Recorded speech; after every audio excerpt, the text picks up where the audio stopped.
Well, thank you for coming. It's an honor to be here at Berkeley to speak on the creation side of things. My name is Ken Hovind. I taught high school science 15 years and now do seminars on creation, evolution, and dinosaurs. Paul contacted about 160 professors to see if they would debate. Nobody would.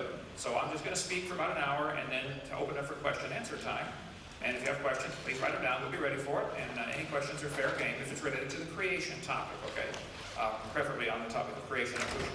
Now, I am not against science, okay? I'm not against schools. I'm just simply against lies. And tonight I'm going to share with you some of the lies that are found in your textbooks that are used consistently to support the evolution theory, okay?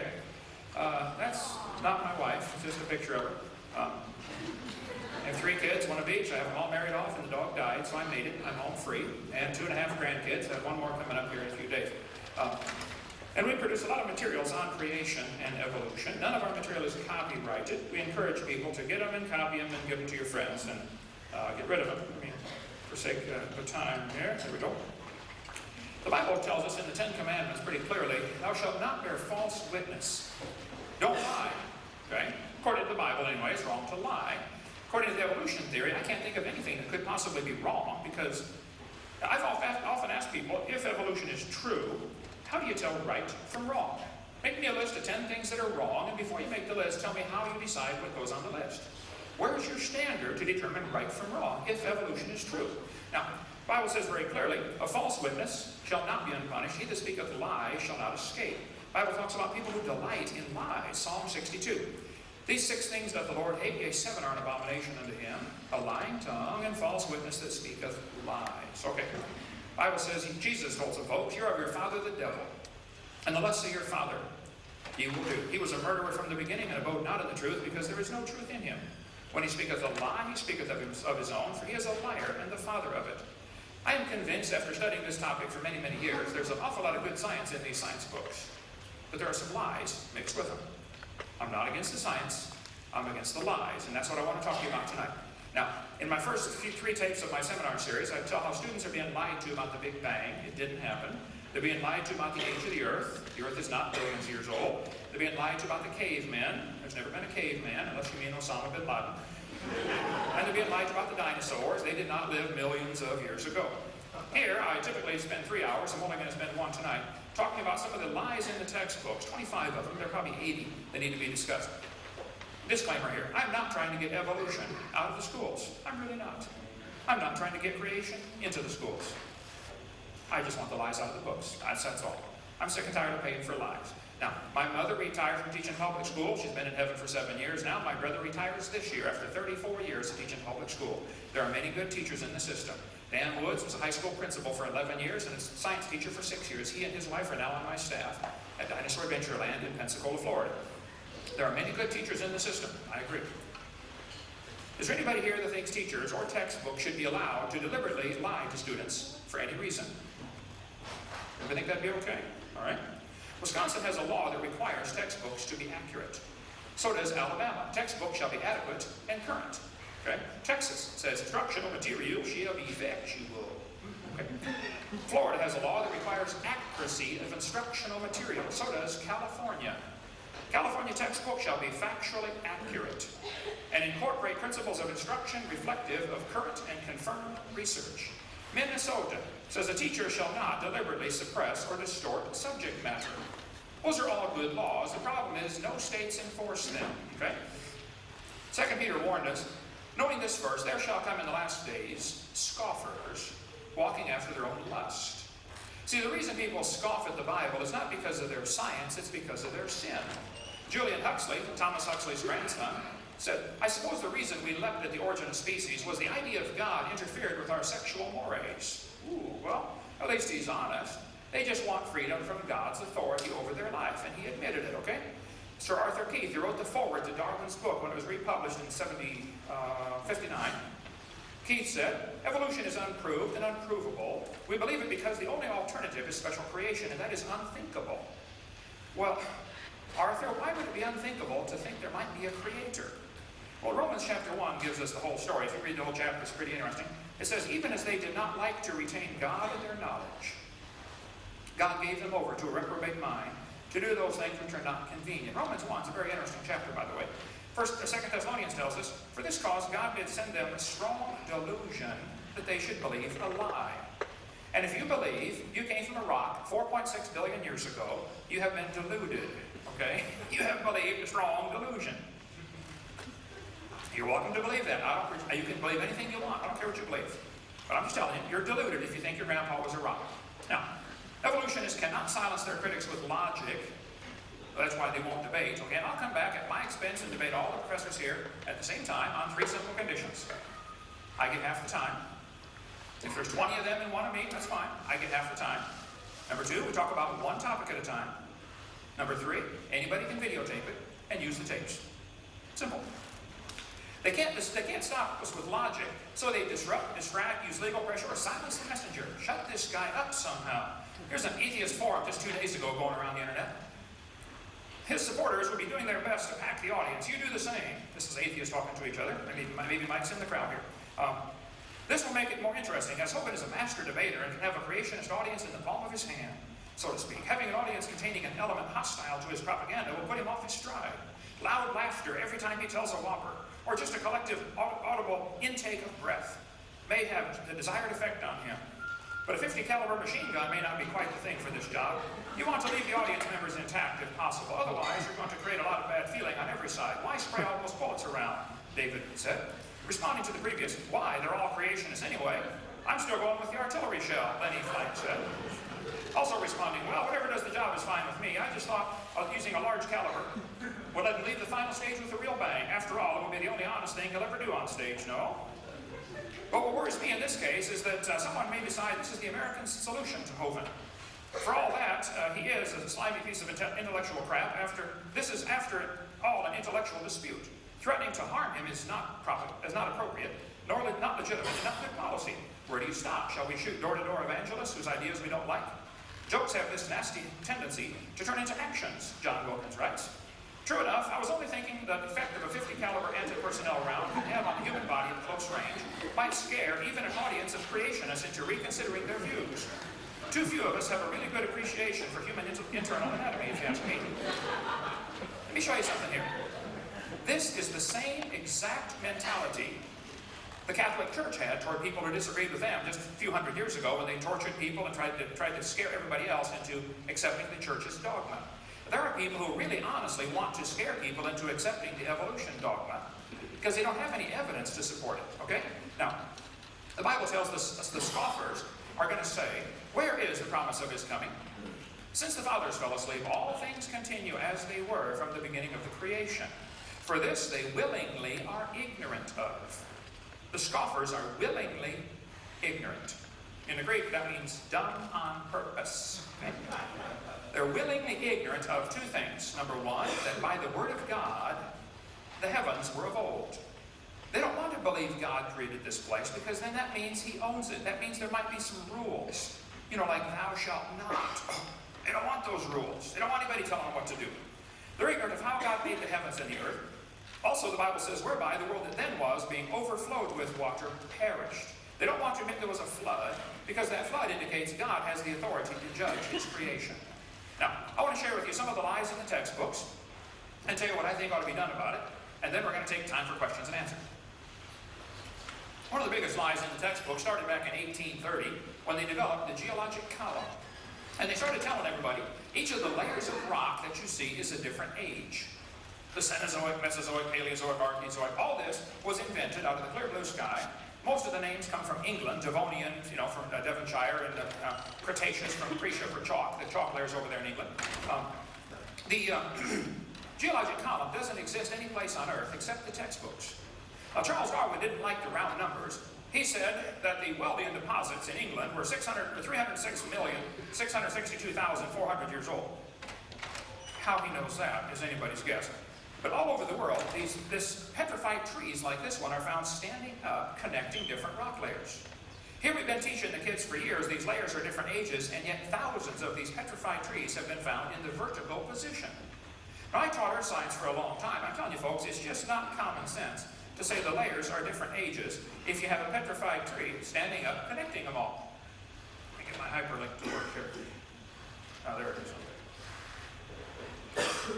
There are thousands of these. I have a brochure you can get for $2. It contains 30 color pictures of petrified trees standing up, running through many layers of strata. So if somebody tells you the layers are different ages, I say, I'm sorry, I simply disagree. The way science is supposed to work, you get a theory, and then somebody says, hey, here's my evidence for the theory or against the theory. All right, there is ample evidence against the theory that the layers are different ages. This has been known for centuries, that petrified trees exist in the vertical position, connecting layers that are supposedly millions of years different in age. So, I disagree when somebody says the Earth and the layers are different ages. Now, this is, though, what all of the evolution theory is based on. This geologic column simply does not exist. It's one of the lies in the textbooks. 80 to 85% of Earth's surface does not even have 3 geologic periods appearing in correct consecutive order. It becomes an overall exercise of gargantuan special pleading and imagination for the evolutionary uniformitarian paradigm to maintain there ever were geologic periods. The whole thing is baloney. Even though this geologic column does not exist, that's what changed people's worldview back in the early 1800s. People began to doubt the creation view of history, because that's what was commonly taught in the early 1800s, and they began to believe the Earth is millions of years old. This teaching of the geologic column especially affected a young theology major who just graduated from Bible college to be a preacher. His name was Charles Darwin. Darwin graduated from Bible college to be a pastor at the church in the Church of England. He sailed around on board the Beagle for 5 years, and he collected bugs. While he was sailing around, he brought some books with him to read. He brought Charles Lyell's book that talked about the geologic column, and that's the book that destroyed his faith. It changed his life forever. Darwin later wrote to his friend and said, disbelief crept over me on a very slow rate, but at last complete, I felt no distress. He slowly lost his faith in the Bible. As Darwin sailed around the world, he came to these islands called the Galapagos Islands. There he noticed there were 14 varieties of finches. He shot many, many birds. Darwin shot an awful lot of birds. He didn't like birds because he liked worms. He thought it was kind of mean for the bird to eat the worm. So he shot a lot of birds and stuffed them and collected them. Had a huge collection of stuffed birds. And the ultimate environmentalist of his day. Darwin looked at all these birds and said, you know what, I think these 14 varieties of finches had a common ancestor. I bet you're right, Charlie. It was a bird. Well, the Grants went over there and studied them for 20 years. And they found out during wet years and dry years, the beaks get thicker during dry years and thinner during wet years. By, notice this, by 1/10 of 1 millimeter. 1/10 of a millimeter difference in average beak thickness from wet years to dry years. Okay. That's the evidence that we all came from a rock 4.6 billion years ago.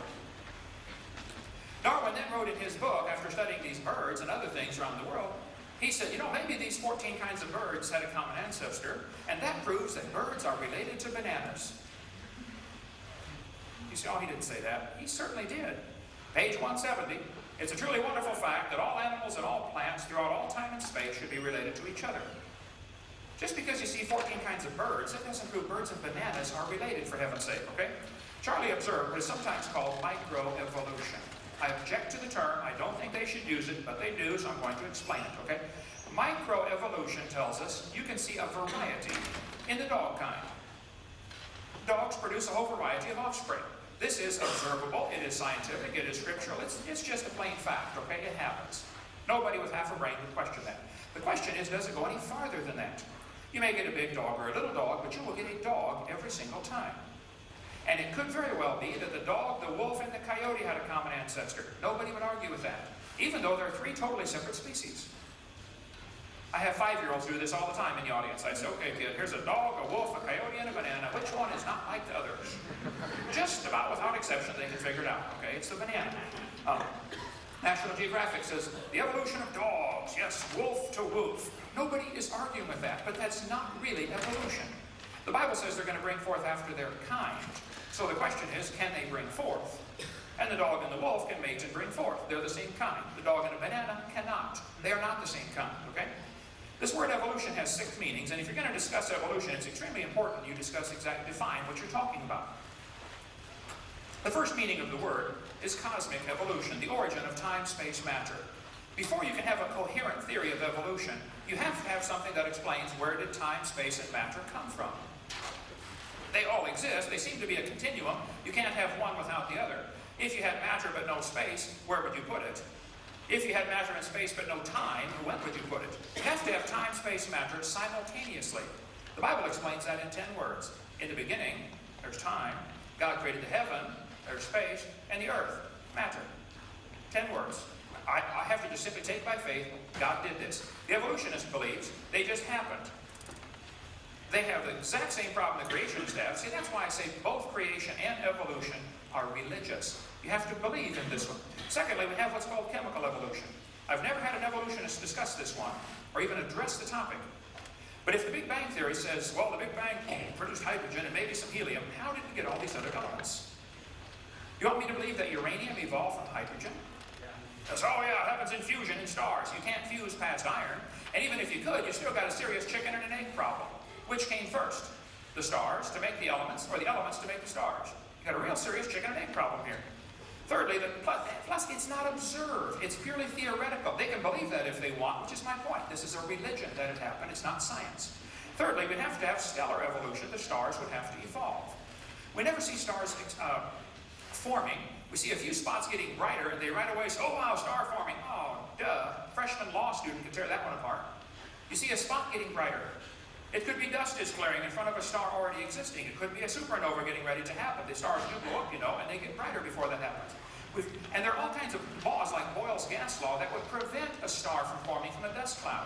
There's no scientific physical evidence of how this can happen, but they have to have it happen. After all, there's enough stars out there that we know about that everybody on Earth can own about 11 trillion of them to yourself. That's the current estimate as of last year. So how do the stars all get there?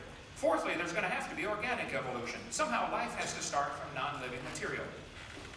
The evolutionist is still stuck 200 years behind the time, believing in what's called spontaneous generation. They may give it a fancier name now, but it's still the same thing, life from non-living material. How did it happen? You can believe anything you want to believe, but I want to see scientific evidence. One guy said, well, what if scientists produce life in the laboratory someday? I said, well, they're nowhere close, first of all. And if a bunch of intelligent scientists get together and produce life, then that would prove it takes intelligence to make life, which is what I've been saying all along. It would prove creation, not evolution. Fifthly, we have what's called macroevolution. This is where an animal changes from one kind into another. Nobody's ever seen that. Lastly, we have what's called microevolution. And again, I object to the term, but they use it. So, this one happens. The first five are purely religious. And if you want to believe those, that's fine. Honestly, I don't care what you believe. But don't call it science. And don't make me pay to teach that to the next generation of kids like that's part of science, because it's not. But the textbooks are constantly changing the meaning of the word. They say evolution has changed over time. I agree, I haven't. Now watch this. In other words, living things have changed over time. Well, wait, now hold on a minute. Are you going to skip over the first four?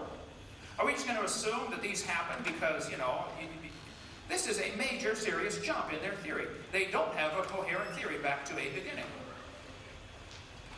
Then they say, evolution is a change in species over time. Well, now they're right down to what I believe in. I believe species can have lots of varieties within that kind, but that's not really evolution. That's a lie. They're wanting you to believe all 6 parts to that theory by only giving you evidence for number 6. People say, well, couldn't macroevolution just be micro over longer periods of time? No. The central question of the Chicago Conference was whether the mechanisms underlying microevolution can be extrapolated to explain the phenomena of macroevolution. The answer can be given as a clear no. It's not going to happen, okay? Variations certainly happen, but they're limited. Farmers have been trying to get bigger pigs for a long time, but they'll never get a pig as big as Texas. There's a limit in there someplace, okay?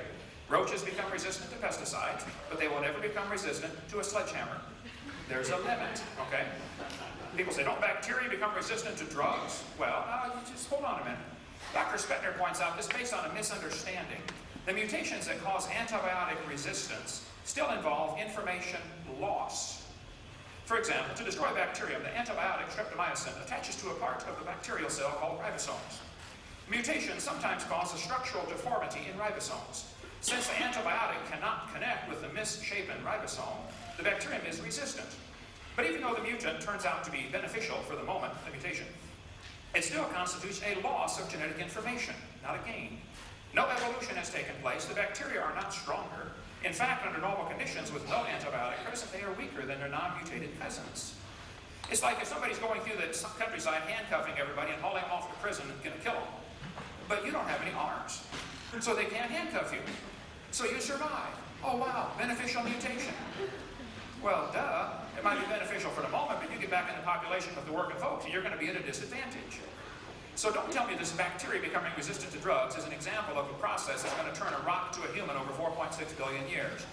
You're dreaming, okay? You're in la-la land, okay?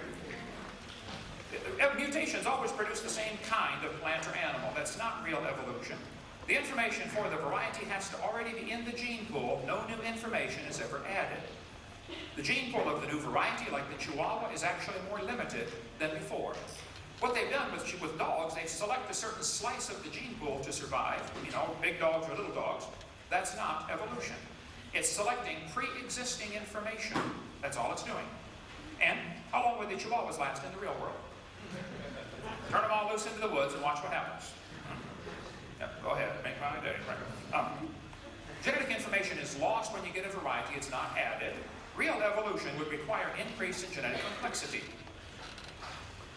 I believe it was Richard Dawkins who was asked the question, I got the videotape of it.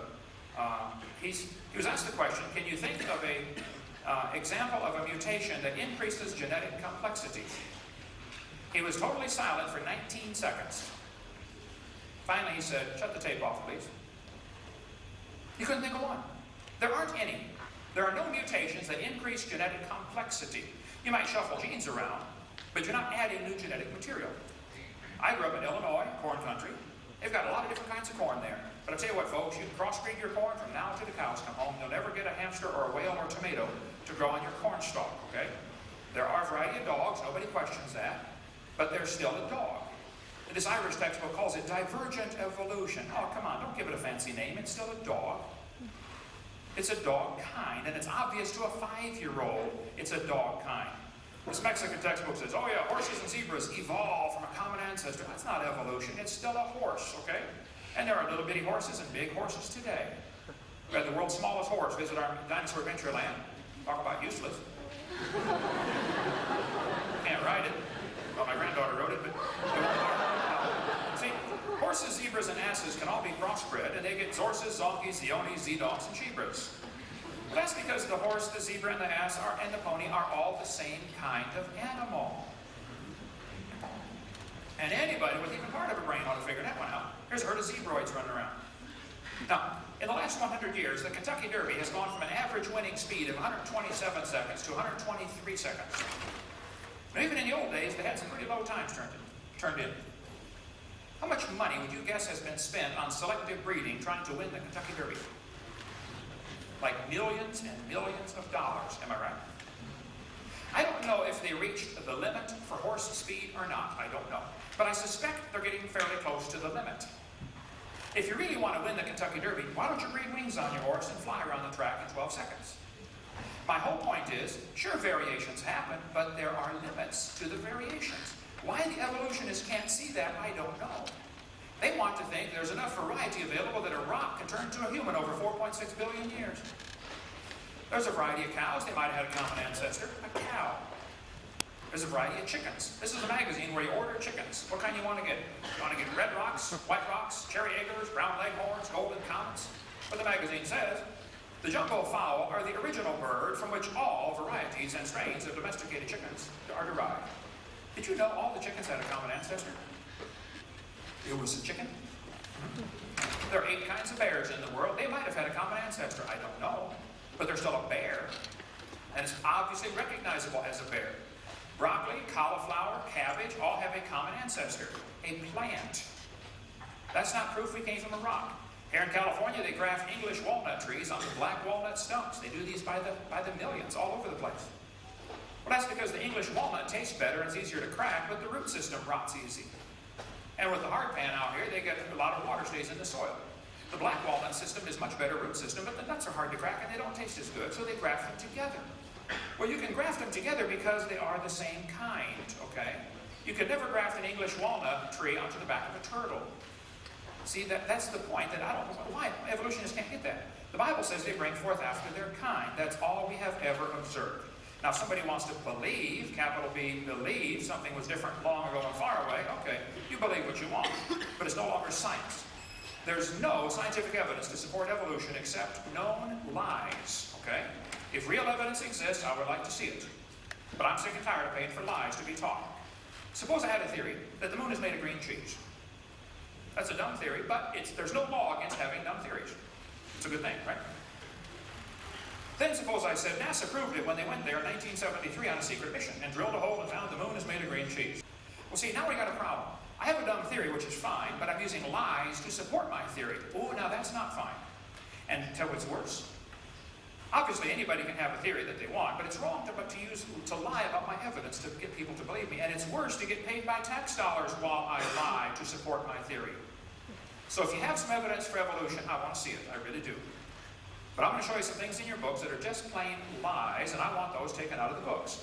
Then if you end up not having any evidence for your theory, I'm sorry, get a new theory. That's the way science works, okay? You get a theory, you give evidence for it. If you don't have any evidence, you throw it away and get a new theory. It would work that way, and it does work that way in everything except when it comes to evolution. They don't want to throw that theory out because that's the only way they can get rid of God. They say, we've got evidence from fossils. This is silly. Anybody with half a brain can tell you absolutely no fossils could possibly count as evidence for evolution. No fossils count. In a court of law, they'd laugh at you. You bring some bones in. Hey, Your Honor, these ancestors are these bones are the ancestors of everybody today. Well, duh. You don't know those bones are the ancestors of anybody. You can't prove those bones had any kids. And you sure can't prove they had different kids. Now, if you want to believe those are the ancestors of somebody, okay, now you're off to religion, not science. And you ought to keep your religion at home. Don't bring it in school at taxpayer expense. Evolution is dead. Some followers have a hard time letting it go, and they're actually willing to lie to you to make you think everything's fine. Oh yeah, he never looked better. Pulse and heart rate look good. No, he looks fine, folks. No, it's a dead theory, okay? There's no evidence for it. Okay, textbooks say, well, the fruit fly's evidence for evolution.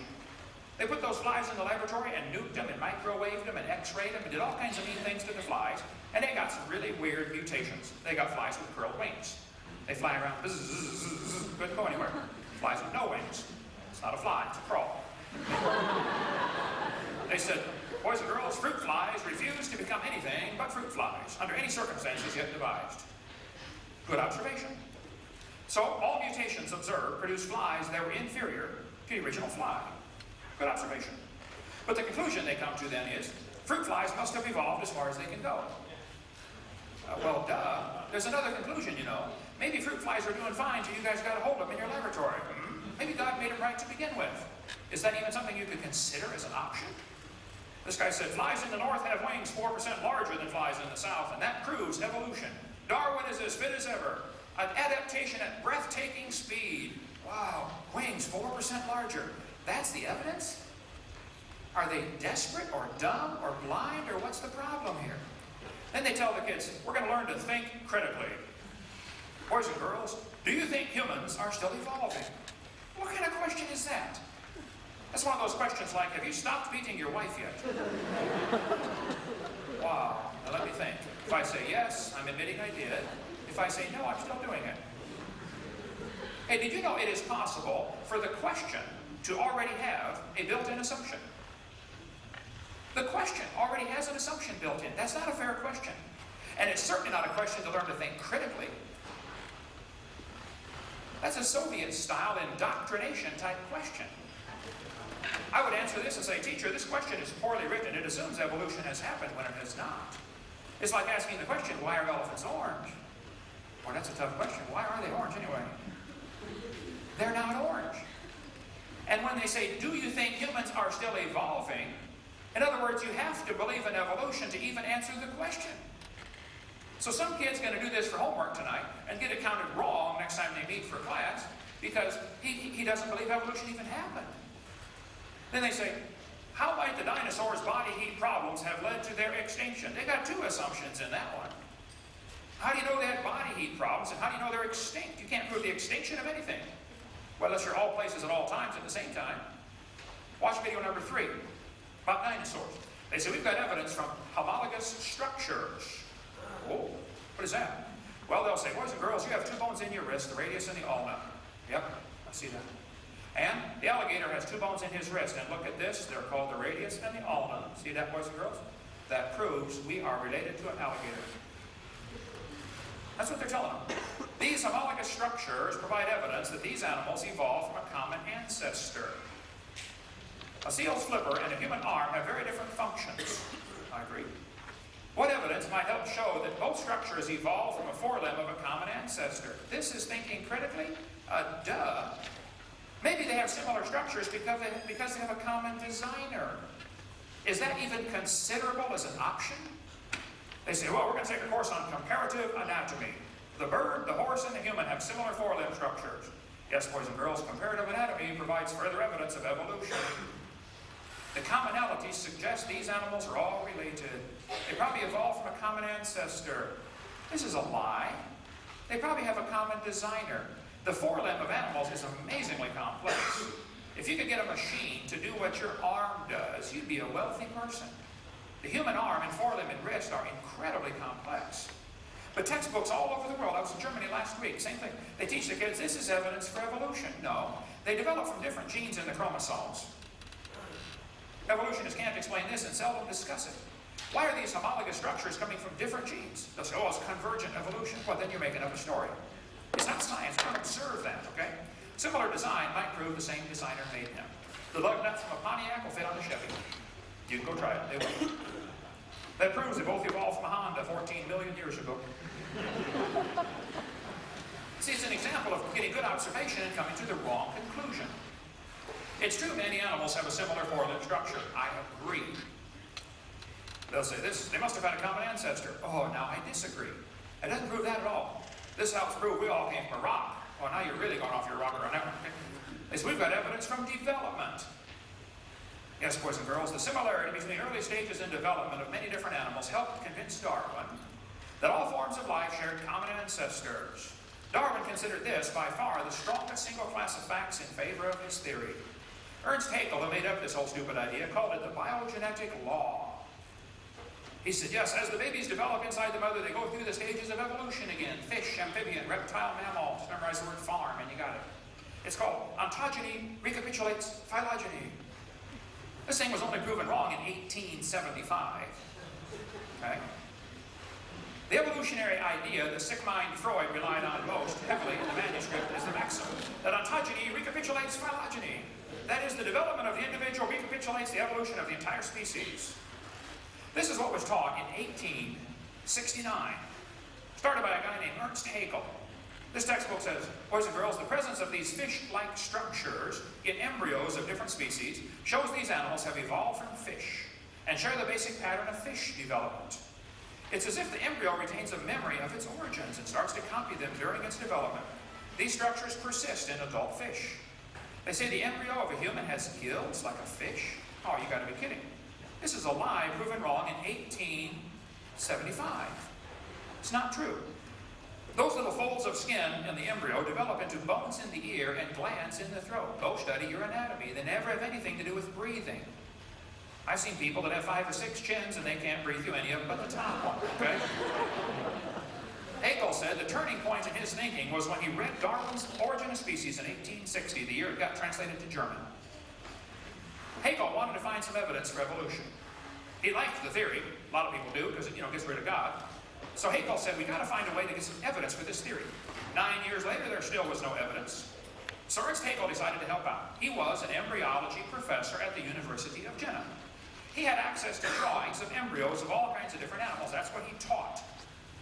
So he faked his drawings. He took a human and dog embryo and changed them and made them look alike.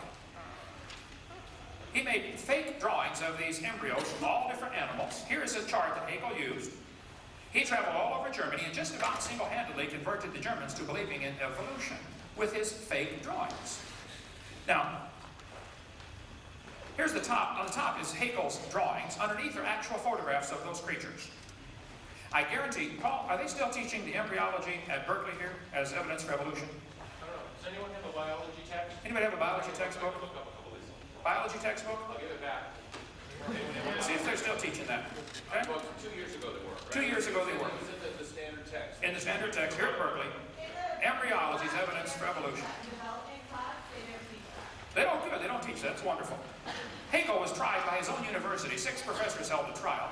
He confessed and said, well, I should feel utterly condemned were it not that hundreds of the best observers and biologists lie under the same charge.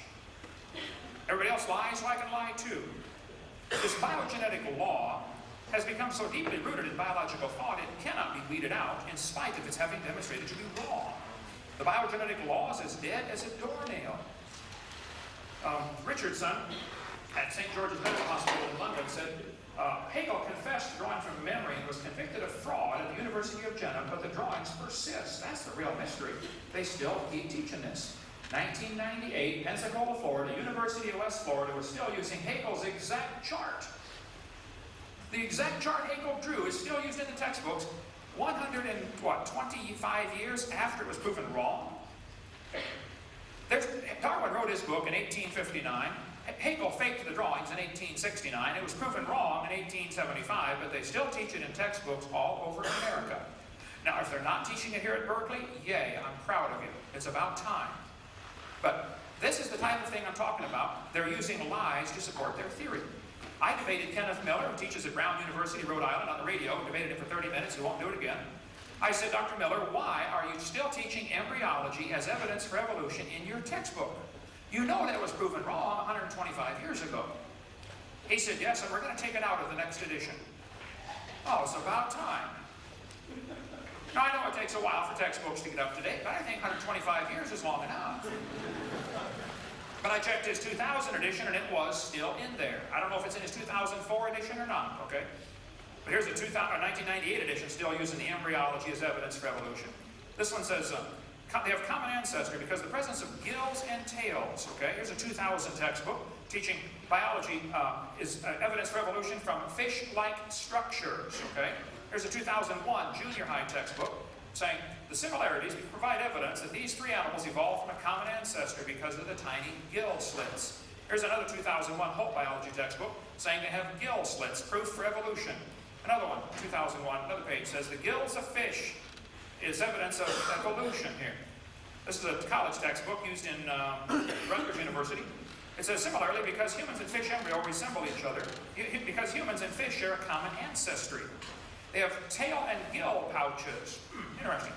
2004, this year, Hope biology textbook, says the evolutionary history of organisms is seen in the development of embryos. Folks, this is a lie. Now listen, if you have evidence for evolution, I would like to see it. Honestly. But I'm sick and tired of them teaching lies to support their theory. Where's the real evidence? Here's 2004 biology textbook saying these shows these organisms must have a common ancestor. What? Similar forelimb structure and gills? Evidence from anatomy? Evidence from embryology? Look, if you got evidence, show it to me, okay? But don't lie to me. This textbook says we have a 5 to 6 week human embryo. Then it says by 7 months, the fetus looks from the outside like a tiny normal baby, but it's not. It's not a baby at 7 months. Hello? It's a human at conception. 34% of babies born at 5.5 months will survive. There's a 21-week-old baby in development holding a doctor's finger while the on the baby before it was born. The angel of the Lord said, behold, thou art with fetus. No, I believe he said you with child. Didn't he? Yeah. Let's see, Scott Peterson is accused of murdering his wife and unborn child. Well, Paula, you hypocrite. You're in favor of abortion, and yet when you want to get Scott Peterson for murder, you say it's an unborn child, don't you? Why do they keep this in the textbooks? That's the only way to justify abortion. There's no other scientific evidence to say, well, it's not a human. It's just a fish or an amphibian or a reptile. Why is it when you destroy an eagle's egg, you get a $10,000 fine? Is that obviously a baby eagle? Oh, no, it's just an egg. It's not an eagle yet. Oh, duh. This textbook says, humans have an appendix that is vestigial. You don't need it anymore. That's a lie. You need your appendix. It's part of your immune system. That's been known for years. The appendix is one of the sites where immune system responses are initiated. Now, if you do have your appendix taken out, you can still live, I understand, okay? But you got a much better chance of getting quite a few diseases. You can live without both your arms and both your eyes and both your legs and both your ears also. It doesn't prove you don't need them. The argument for saying, well, you don't need it, therefore it's proof for evolution, that's a stupid argument. Now, come on. Okay? That's losing something, not gaining something. This textbook says, the whale has a vestigial pelvis. Many organisms retain traces of their evolutionary history. For example, the whale retains pelvic and leg bones as useless vestiges. The National Center for Science Education, right here in Berkeley, California. Dr. Jeannie Scott is the president now. Well, she came tonight. She was invited. I want to take him to lunch today. Honestly, I'm a nice guy. We had lunch. It was a good time. Okay, yeah. Andrew Carnegie left a bunch of money behind to start this organization purposely to keep evolution in the schools and keep creationism out. Here's the homepage of the National Center for Science Education. Skip's right back there. He works there. He can verify this. Welcome to the homepage of the National Center for Science Education. We are a nonprofit, tax-exempt membership organization working to defend the teaching of evolution against sectarian attack. We are a nationally recognized clearinghouse for information and advice to keep evolution in the science classroom and scientific creationism out. That's why they exist. That's perfectly fine, if they're not using tax dollars to support this agenda. Here's a brochure put out by the National Center for Science Education in the storefront building right there in downtown Berkeley, a few blocks from here. They say, is this how the whales evolved? From bossy to blowhole? Did a cow evolve to a whale? Oh, there's only a few differences between a cow and a whale, you know. The address is now actually in Oakland, just for... Oh, it's in Oakland now. Okay. I'll change that. Fix it for Oakland. Okay. Yeah. Whales have a vestigial pelvis and leg bone that serve no purpose. They have hind limb bones that have no function. Just imagine whales walking around. It's true. Well, these are the bones they're talking about right there. Just about all large whales have these bones in their abdomen. Just imagine the whale walking around. You know, I have tried to imagine it, and I just can't. Yep, here it is. The whale's pelvis is located far from the vertebra and has no apparent function. The whale's pelvis is evidence of its evolution from four-legged land-dwelling mammals. Folks, this is simply a lie. Those bones in the whale's abdomen are special bones that have special muscles attached to that allow the whales to reproduce. Whales are pretty big, you know. They just simply can't have more baby whales without a little assistance from these special bones and special muscles. Now, anybody that's telling you the whale's pelvis is evidence of evolution is either ignorant of whale anatomy or they're lying trying to support a theory. But it's not true. That page should be torn from the book. They say, these structures are considered vestigial. Yes. For example, hind limbs of whales are vestigial structures. This is a 2004 textbook. This author is ignorant of whale anatomy or lying to you. Probably just ignorant. Ignorance I can understand, okay? But fix it. There are no vestigial structures, and if there were, that's the opposite of evolution. That's the opposite of evolution. We can talk a long time about whales if you like. Bring that up during Q&A time. We'll talk about all that. You name your whale. I'm ready for it, okay? There's no evidence. And again, the fossil evidence wouldn't count at all. Okay? We got stuff on all of them. I have a 15.5-foot python snake skin in my museum. If you look down at the south end of that snake, you will see it has two little claws attached to two little tiny bones going up inside the snake's body. The textbook says, boys and girls, these are rudimentary hind legs of a python snake. Reduced hind legs. There we go. This is simply a lie, okay? Those little claws are used in mating. The snake doesn't have any udders, okay? And he can't talk and say, scoot over, honey. This has nothing whatsoever to do with evolution. This again, somebody's ignorant of snake anatomy or they're lying to you, trying to get you to believe a theory. Now, if you've got evidence for evolution, show me. But quit lying about this stuff, okay? This one says, humans have a tailbone that is of no apparent use. This is vestigial tailbone in humans. Vestigial structures can be viewed as evidence for evolution. Organisms having vestigial structures probably share a common ancestry. This is a lie. There are 9 muscles that attach to the tailbone, without which you cannot perform some valuable functions. I won't tell you what they all are, but trust me, you need those muscles. And I've told people for years, if you think the tailbone is vestigial, I will pay to have yours removed. Okay? Bend over. They say, well, this baby's born with a tail. Look at that right there. That's not a tail, okay? There's no bone, no cartilage. It's not even lined up with the spine. It's a growth in the skin. It's simply fatty tissue. It's not a tail. Don't tell anybody it is, okay? This guy says the coccyx is a small bone at the end of the human vertebral column. It has no present function, and it's thought to be the remainder of bones that once occupied the tail of a long tail of a tree-living ancestor. This is simply a lie, folks. A tail would be very handy to have, right? Now, if there's evidence for evolution, I honestly would like to see it. I've been offering $250,000 for evidence for evolution. Now, people will pick on the creation theory and say, well, how can you get those animals on the ark and blah, blah, blah. You can pick all you want. But listen, I'm not asking for the creation theory to be taught at taxpayers' expense. They are asking for their religion to be taught at taxpayers' expense. So the burden of proof is on the evolutionist, not on the creationist. We don't have to prove our theory. If all the taxpayers start paying for it, then we'll have to prove our theory. Meanwhile, burden of proof's on you. So I'll take any questions. If you think there's some evidence for evolution, I would like to see it. We're going to have a short break here, give you a chance to go potty, get a drink, But if you have some evidence, honestly, I would like to see it. Okay? But this will it almost always degenerates into an ad hominem attack on me. I'm not the issue. Okay? Where's the evidence for evolution? Because that's the theory being taught at taxpayer expense. Okay? Thank you. My name is Josiah. I'm an astrophysics student. My question is, can you give a scientific definition of a kind, not examples of what different kinds are, but as definition that can be applied universally? Well, the Bible says if they can bring forth, they're the same kind. I don't know that I could define exactly where the kind border is in every place, but keep in mind, the question is a little off topic because the creationists are not asking for their view to be taught. The evolutionists are asking for their view to be taught. And I think it's obvious to anybody involved in any genetic experiment or anybody breeding cows or corn, there are limits to the variations, which is what I brought out. So I don't think the burden of proof is on the creationists to necessarily prove what a kind is. However, with keeping that in perspective, the burden of proof is on the evolutionist. Now, I think that since the Bible says that if they can bring forth, that is, reproduce, they're the same kind, it could be that animals have diversified, like Alaska rabbits and Florida rabbits can no longer interbreed. Okay, but they're still obviously the same kind. They could originally interbreed.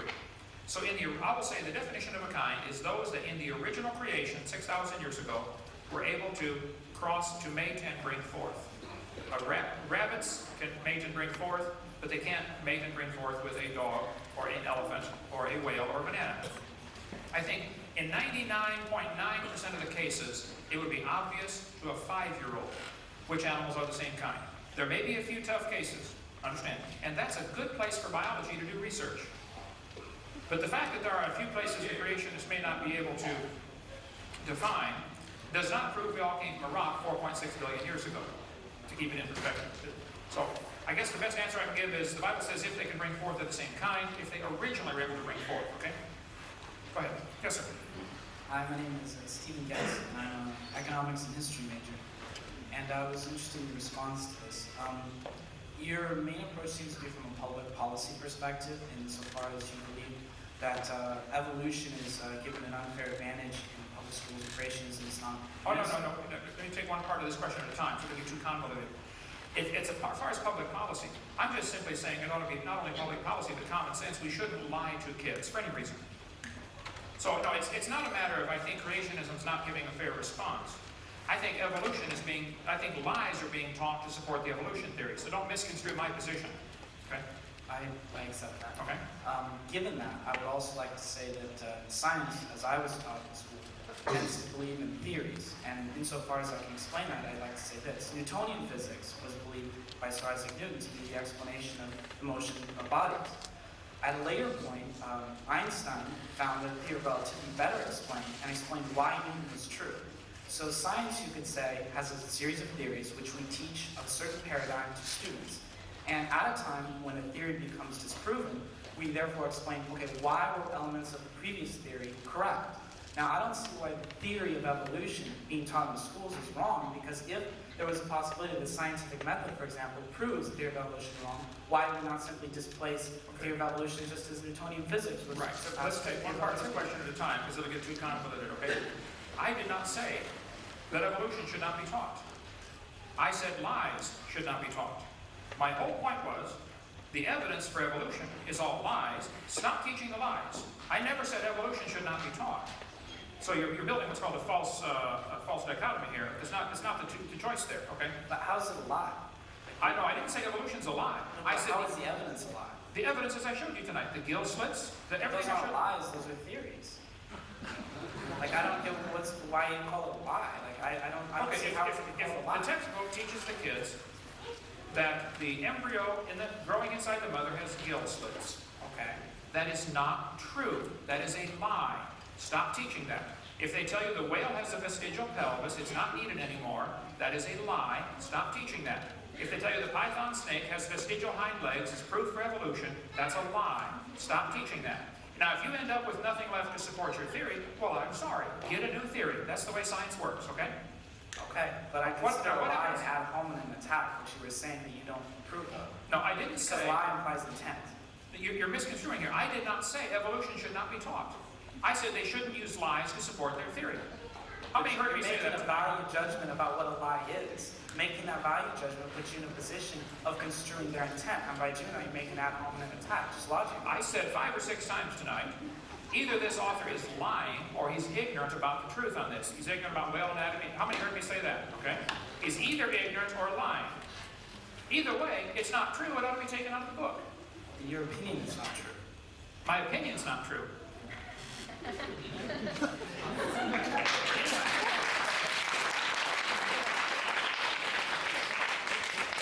Hi, my name's Adam. I'm a chemical biology major, but I don't want to ask you about that kind of stuff. I was just kind of curious, at the beginning of your presentation, one of your main points, I think, and I know you're saying that you're not saying that evolution shouldn't be taught in schools and stuff like that, but you said one of the reasons why evolution is being taught is so that we can stop believing in God because we don't want any more rules. Okay, now, let me take one part of this question at a time. Okay. I agree. That is my opinion. Okay. That's the reason people choose that theory. However, I did not at any time say tonight that evolution should not be taught. Right. I said they shouldn't use lies to support their theory, and we need to define what we're talking about. This word evolution has quite a few different levels or stages or phases, and I named the 6 that I classified it by. So the first 5 are purely religious. They are not scientific, and they should not be taught as part of science. Nor should lies be used to support a theory. Simple. So go ahead. Take one Okay. topic at a time. Okay, so I was just wondering, like, if you would be in favor of any type of creationism, or specifically like Christian Bible-related creationism. I mean, what if there are other sets of rules, but they don't happen to be the Christian Bible set of rules? Okay. Is your question, am I in favor of the Christian set of rules or Bible being taught in schools? Is that what you're implying? No, just that. No, I'm not even really concerned about whether or not it should be taught in schools. I was just curious about your opinion on this matter. I, without question, believe the Bible is literally true and scientifically accurate. I believe the Bible is right in every respect. I believe that is the basis for a foundation for our moral system. That's the foundation for our country 225 years ago. But I'm not asking for that to be taught in the schools. Right. So the burden of proof is not on me. Right. No, I was just asking your opinion on that. Sure, no, I believe the Bible is true. And So I like to- if you were to have a creationist school, right, where it was taught, would it teach all kinds of creationism or simply Christian creationism? Well, I don't think it's possible to have any type of school without some kind of morals being introduced. Just teaching in general automatically implies morals. You can't say this is wrong or 2 + 2 is 4. Right. That's your opinion. Right. Okay. But I'm saying, what if you have one moral system versus another moral system? Well, that's why the bigger question comes up. Should we have public schools, number one? Okay. If we should have them, if we should even have them, then what should be taught? I mean, in a Muslim school, they're going to teach the kids one thing. In a Buddhist school, they're going to teach what they want taught. What if everybody went to private schools and everybody taught what they really? It goes back much further than this. Who has the responsibility to educate? It's the parents, not the state. When you descend into a state-run institution, the state's going to impose their morals. And what we have here is a state institution imposing their morals. So really, all the parents should educate their children, or if they want to get together in a collective school of Mennonites or Amish or Buddhists or Catholics, then they have their own school. But what's happening here is all of the taxpayers of all faiths are being required to pay for one religion to be taught, evolution. I'm against it. That's what's not fair about it. Anybody else feel the same way? Let me say this. If somebody wants to teach evolution in schools, they should do it in a privately funded school where the kids have to pay and come learn it, and they can teach whatever they want. Okay. And do you think, this is just an additional question, do you think that the theory of evolution and having religious beliefs of any kind are completely mutually exclusive? I think that the biblical view of creation and evolution, depending on, you have to define evolution now. Are you talking about little microevolution, like I mentioned tonight, variations within the kind? I'm talking to say like the kind that is taught in schools, as far as the development of, like what you were talking about earlier. Okay, as far as the development of life forms today, from different life forms, animals changing to a different kind, where's the evidence for that? Who has ever seen a dog produce a non-dog, or a cow produce a non-cow? Yeah, that's not what I meant. I wanted to know, like, whether you think evolution and a faith in Christianity can be, whether they're necessarily mutually exclusive. Okay, again, I have to define what you mean by evolution, but right. I think that the first 5 kinds of evolution that I mentioned tonight are purely religious and are indeed contradictory to the creation view. There's no evidence for evolution anyway, so why would we compromise a perfectly good Bible with a dumb theory that has no evidence to support it? I would not accuse God of using a process like that. Okay, God did not use blind chance, misfits, and death and suffering. It's certainly not the God of the Bible. I'll say that, okay? Right. But you have to presuppose a Christian God in order for that to happen. Correct. I agree. Okay, so you're presupposing a belief in Christianity. Right. That is my belief, and if somebody wants to believe that these first 5, they're welcome to believe them. However, they are not part of science. This is part of their religion, and that should be taught in private schools at private expense. I shouldn't have to pay for that to be taught like it's part of science. But right now, that is being taught as if it's part of science. So what is science then? The word science means knowledge. That's the single word definition of it. The more expanded definition is knowledge gained by observation, experimentation, and testing. You can look it up in any dictionary before, about 10 years ago, when they tried to change it so knowledge is a way of knowing, you know. Every dictionary for the last 200 years has listed science as knowledge and knowledge gained by observation, testing, and experimentation. We have no testing, we have no observation, we have no experiments to show us dogs can produce non-dogs or dogs came from non-dogs. Now, if somebody wants to believe that, they left science and went to religion, which is fine, but do it in a private school. Okay? Thank you. Skip, I'm so glad you came tonight. I am too. I'm glad you're here too, Ken. Are you really? Are you seriously? My name is Skip Evans. I major in anti-creationism at the University of the National Center for Science Education in Oakland, California. I honestly am glad that you came, Ken. And what I'm actually really happy about is to see so many science majors in the audience, because you need to hear his message. You need to know what this man is talking about. Because when you go off and become university professors, you're going to call us up and say, some kid brought this book in written by a guy named Ken Hovind. What is this stuff? You're getting the lesson here tonight. So I really am. I think you should speak at a lot more universities and a lot less churches. Okay, now that being said, here's my question. What I have here is a little comic book I'm very familiar with called Big Daddy. Yes, sir. Distributed here tonight. I understand that you helped rewrite it. I did. Jack Chick wrote that originally. He had called me and said, would you update this? It's 20 years old. Yes. And what I'm looking at here is a diagram, a very misrepresentative one, but let's ignore that for the time being, of human evolution. And under Lucy, which was an Australopithecine, I believe Afarensis, I think so? Afarensis. Very good. And there's this, I got it on my shirt, I cheated. You have to look down and see it.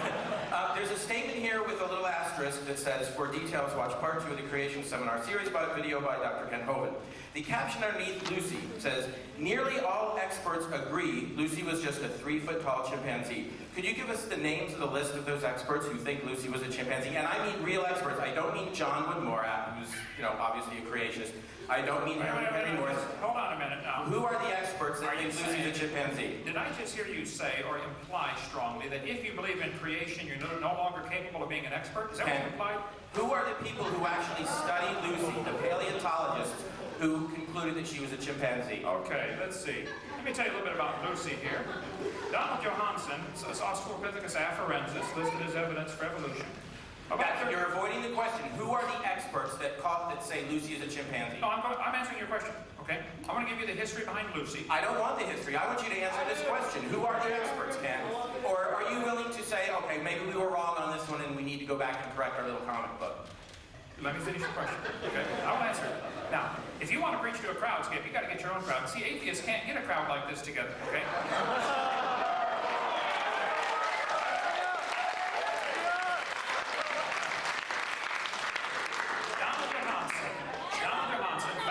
Actually, Ken, I would put it this way. You've got a big crowd of atheists here, I think. Okay.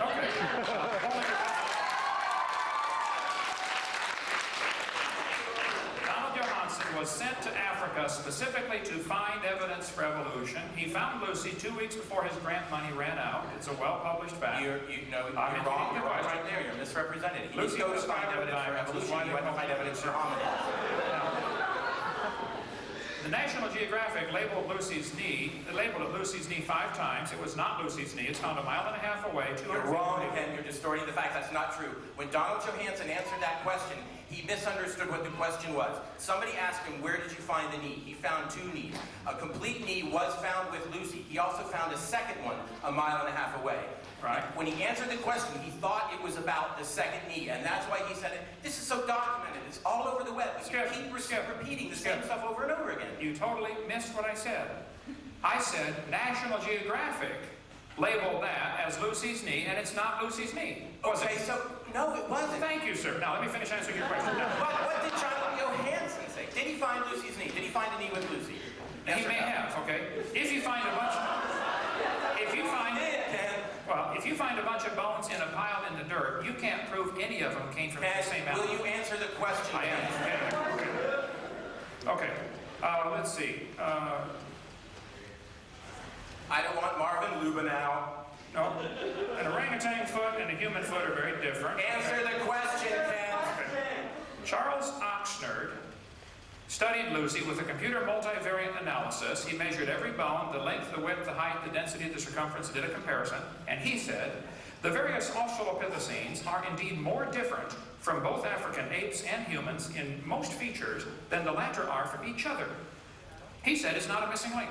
And his study has been rejected by all of the paleontologists who are qualified to answer it, have rejected his study. Now, we've got one guy. Who are the others? One thing at a time. Nearly all experts. Who are the rest of them? One thing at a time. Which is why I'm glad to do a debate, but I want one topic at a time. Okay. You said, I'm answering the question. You said, is Charles Oxnard an evolutionist? He's not a paleontologist. So, did you imply by your last statement that anybody who doesn't think Lucy was a missing link is not qualified to talk about the subject? No, all I'm saying is I want you to answer the specific question. Nearly all experts. Who are these experts? You got one guy who's not a paleontologist. He's not a recognized, he's not even recognized in the field. Who are these other experts, Ken? Will you go ahead and correct us? Is it possible for a person to be an expert in paleontology and not believe Lucy was a missing link? I don't want to take up any more time, but I don't want anyone to miss it, that it was a basic, simple question on a claim that he published that he has no answer for. Okay, I have an answer.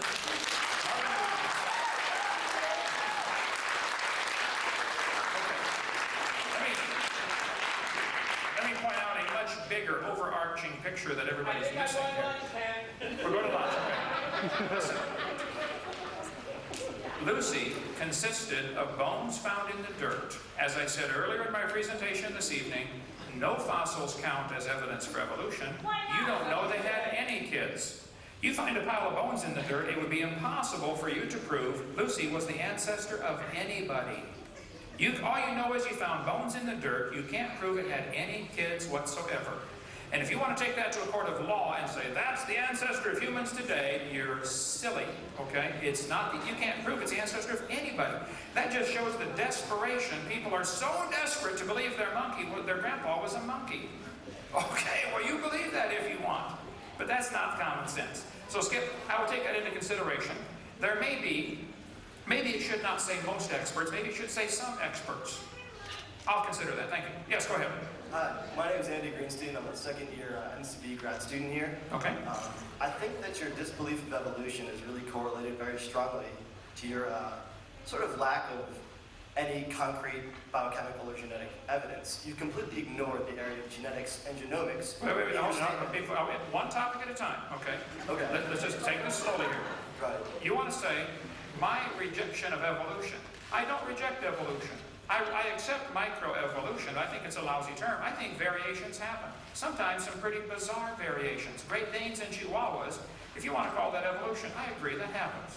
Now, I reject anything that's not scientific. We don't have any scientific evidence that a dog ever came from a non-dog. So, you need to define what you mean by evolution. I don't reject evolution. How about your statement that genetic information is never introduced into the gene pool? Could you just make that statement again? I said there's no new increased genetic complexity. Do you know of any examples where a mutation or evolution has happened that has resulted in an increase in genetic complexity, which would create a new kind of animal? Give me your example. Yes, I do. There's a couple. The first of all is a transposon. It's a genetic element that's mobile between species. They exist in corn, they exist in bacteria, and they often include functions like beta-lactamases. Beta-lactamases are new enzymes that bacteria never had, but are now introduced to break down penicillin. It's a new function. It's introduced by a mobile genetic element, and it adds a level of complexity. The second example... It's introduced. How is it introduced? The genetic element is actually mobile. It can be introduced either by phage transduction. These are small viruses that carry genetic... So this happens naturally? Naturally, yes. Okay. Does this transmitting this new information by some natural means, as in like a virus, puts this new information into your gene code? Is that passed on to the next generation? In humans, yes, and in bacteria, yes, and in corn, yes. Is it beneficial? In the case of this example, yes, and in most cases, yes. Okay. Is it an example of something is that sufficient evidence for you to believe that a rock can turn to a human over 6 billion years? I never said that rocks could change into humans. If you want to ask a question, wait in line, please, okay? Go ahead. I was going to say that I'm not trying to propose that rocks can become humans. I'm thinking about evolution in terms of organisms and living things. Okay, right? so what I'm saying is that complexity can be introduced into a gene pool by mobile genetic elements that I don't think you really understand. No, I do understand, but listen carefully. You understand transposons? You should name the 3 types of transposons then? Just listen. You are missing the point. What I showed tonight in my presentation is not all the evidence. No, I showed there are 6 types of evolution. You're wanting to skip the first 4. You're wanting to start with living things and say that these DNA sections can be transferred. We'll start earlier. Back all the way up. Where do you want to start?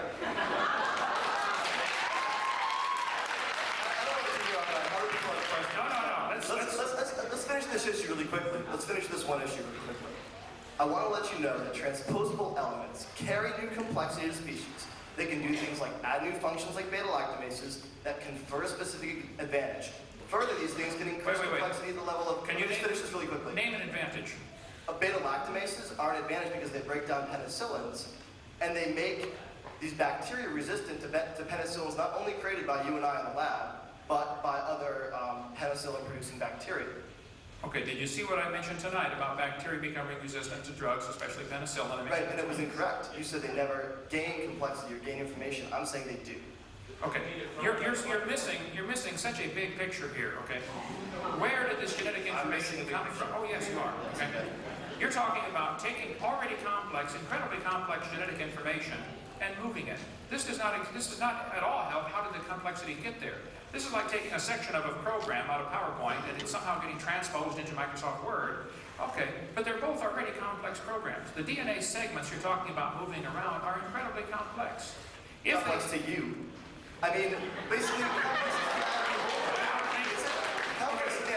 how chemically complex is DNA really? And how difficult is it to make DNA from simple elements like carbon dioxide, ammonia, add a little lightning, add a little salt, add a little light energy? How long would it take? They've done it in the lab, not long. You're telling me, now, I want you to repeat that slowly. You're telling me that you take, DNA can be made very easily, you add a little something together, add a little salt. This was an experiment that was done a long time ago where they simulated. Yeah, I know it was done a long time ago. Miller and Urey experiment, okay? And it's been done many times since then. Let me show you what happened. Is this the experiment you're talking about? Let's see. Right here. Let's see, I'll get it. Okay. Yeah, okay. Right here. My mom would be mad. You're telling me you take a few gases and you run them through an electric spark and you're going to get the element. You think it's simple to make a DNA. That was your statement, I believe. I'm saying it's not that complex a molecule in the grand scheme the of DNA, molecules we've seen exist in the universe. The DNA is not that complex of a molecule in the grand scheme of things. Is that what you said? Yes. Okay. They used methane, ammonia, water vapor, and hydrogen in this experiment, purposely excluding oxygen. And I'll explain why. This textbook says he discovered the bottom of the flask had a red goo that was rich in amino acids. Well, they didn't come close to making life, he excluded oxygen because he knew if there was any oxygen, it would oxidize whatever was created. The problem is, you can't get life to evolve with oxygen. Okay, it's going to oxidize it. It's going to break it back down. Now, amino acids that try to combine are going to oxidize. The problem is ozone is made from oxygen, and ozone blocks UV light, and UV light destroys ammonia, and that's one of the gases he used. So you can't get life to evolve without oxygen. Your chemistry is way off. What I want to get back to is the transpose back. Don't make an accusation I want like to get that. back to what I was talking about in the first place and stay on topic. I'm telling you that there are elements of DNA that add complexity. I'm telling you that small morphological or small genetic changes encoded by these transposons can result in large morphological changes and even differences as drastic as mating type preferences, you know? Okay, now let's slow down, take this a little bit of time. You're telling me that DNA can be moved from one type of animal to another through either viruses or mosquitoes, or however you want to move it, okay? And this results in a new kind of animal that is going to be, that process is sufficient to explain how a simple thing like what we consider simple like a paramecium can turn into a different kind of animal like a whale or something else over billions of years. This is really hard for you to imagine because you don't understand it. That's what I'm going to finish with. Wait. I mean, it's hard for me to imagine because I don't understand it. It's not an insult. I'm saying a lot of people don't understand it. I'm trying to understand it. But see, you're missing such a big point. Okay, but you're missing such a big point. The point is, what you're referring to is something that is purely religious. You don't observe this. No, it's certainly observations. It's absolutely religious. Nobody observes any animal turn to a different kind of animal. Now, if you want to believe, okay, if you want to believe that, that's fine, but don't call it science.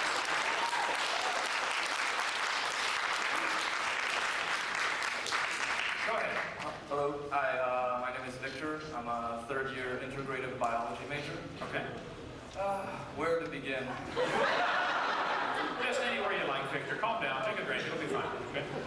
Okay, so first of all, let's start from the beginning. You do not believe that the Earth is billions of years old?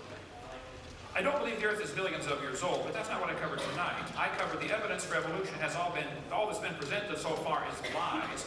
Where's the evidence for evolution is what I was asking for tonight. Well, you were citing your belief that the Earth was not very old as evidence that evolution is not true, because evolution is based on the assumption. No, I didn't cite that at all. You misunderstood, Victor. I never said the Earth is not billions of years old, therefore evolution is not true. What I said is, all of the evidence used to support this theory of evolution has been proven wrong. Where's the real evidence?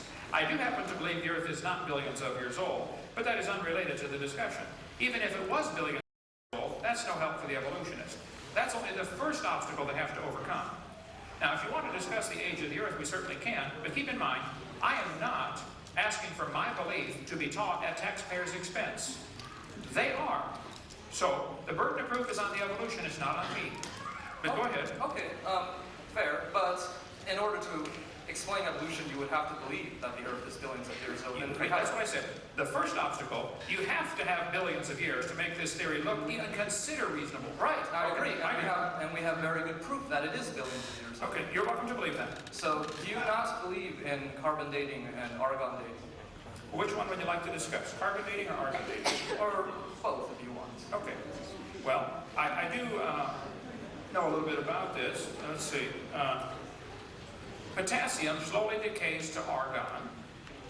The theory goes that since potassium is found in rock quite a bit and decays to argon, argon's a gas which would escape into the atmosphere.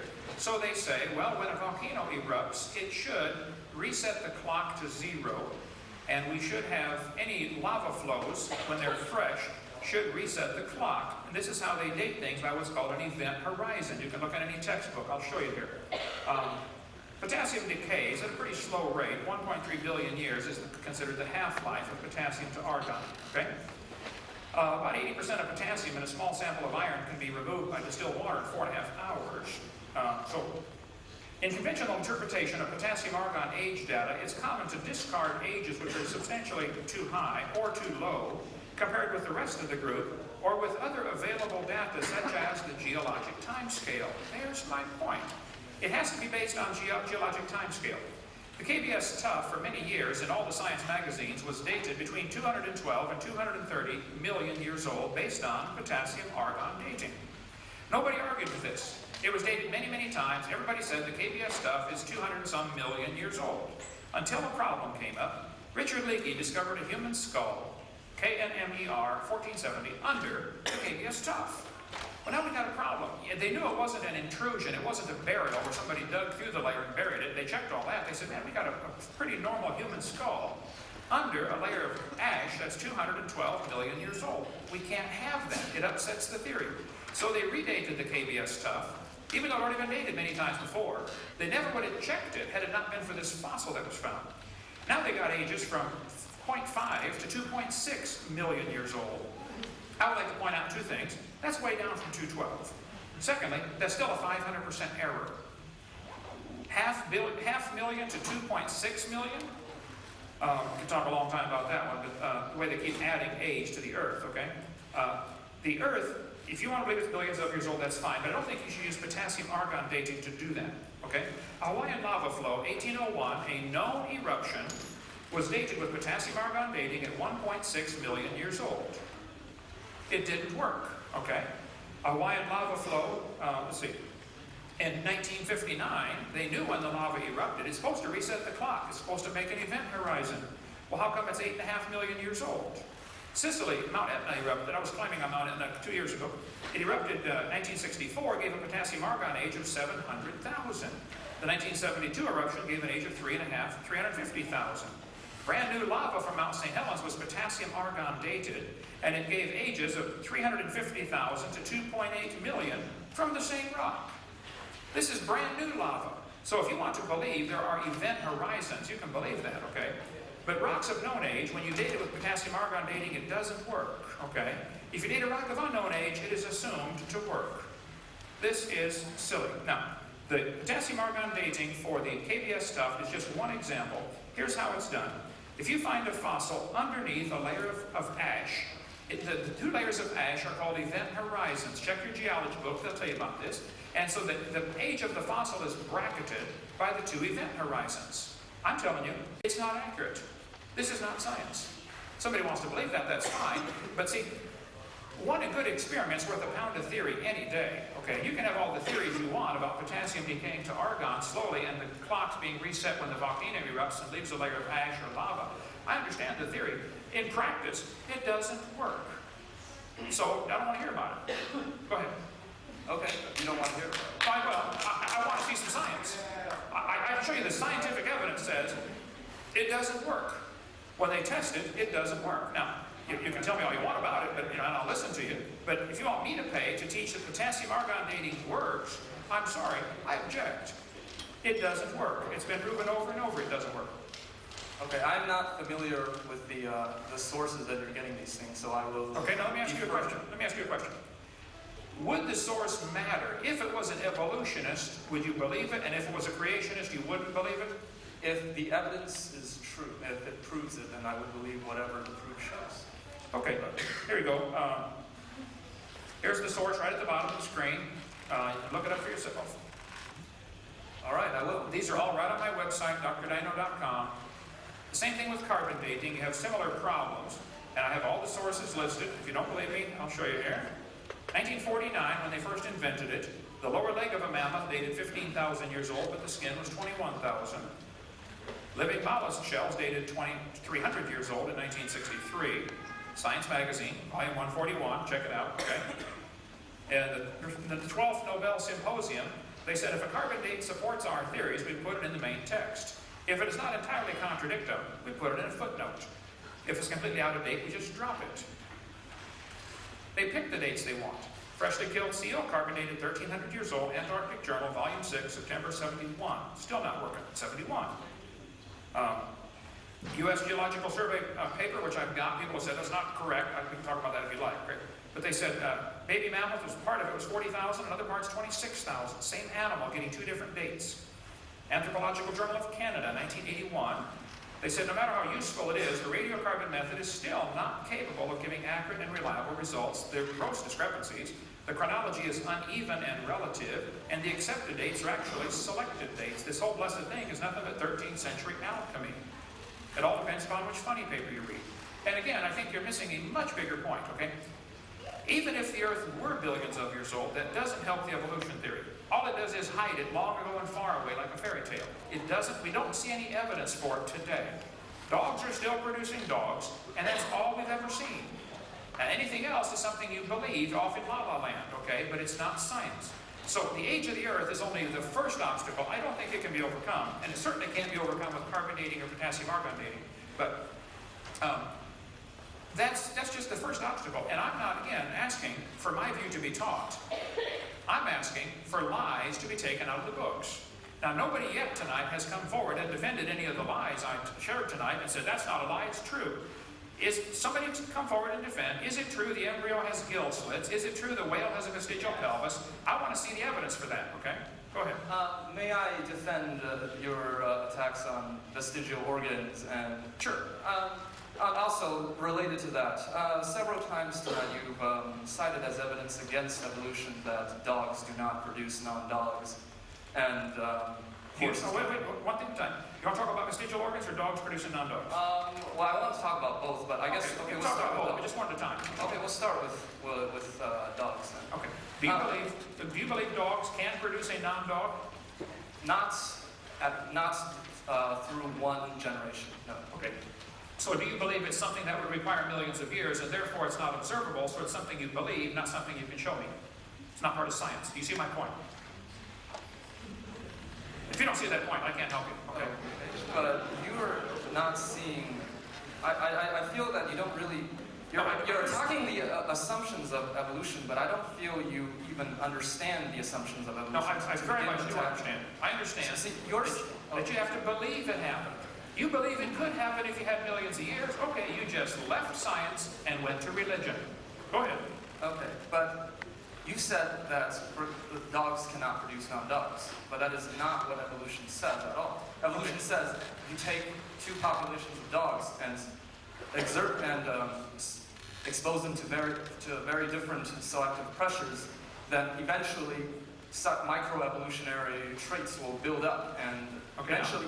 But for the first couple thousand years, they will be able to interbreed. Okay, so do you see how you right now are going from science to religion in the same sentence? Does anybody else see that? Am I the only one seeing this? Okay. You can believe that this could happen over millions of years, but that's no longer science.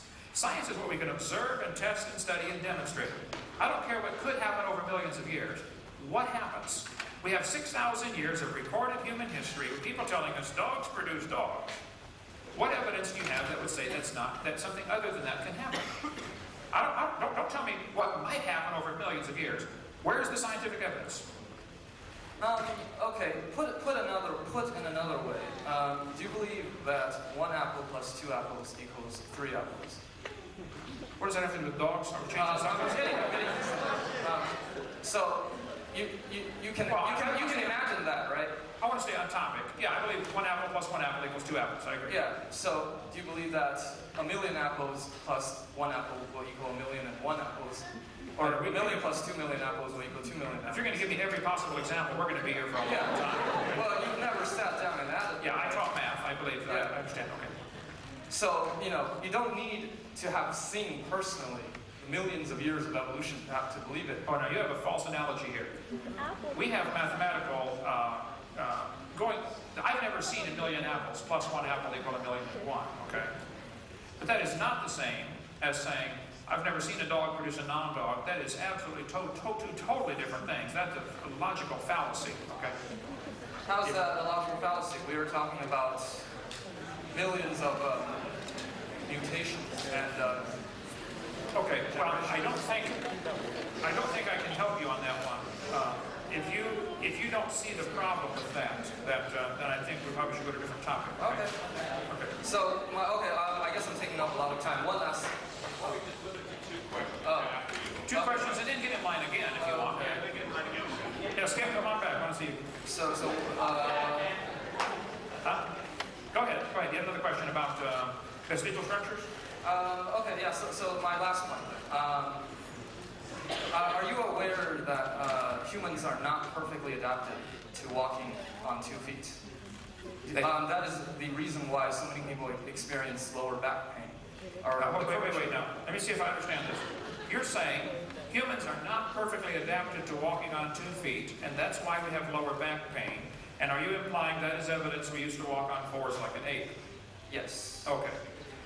Could it be there's our ancestors, we ourselves never did. Okay, there are an awful lot of people that do not experience lower back pain.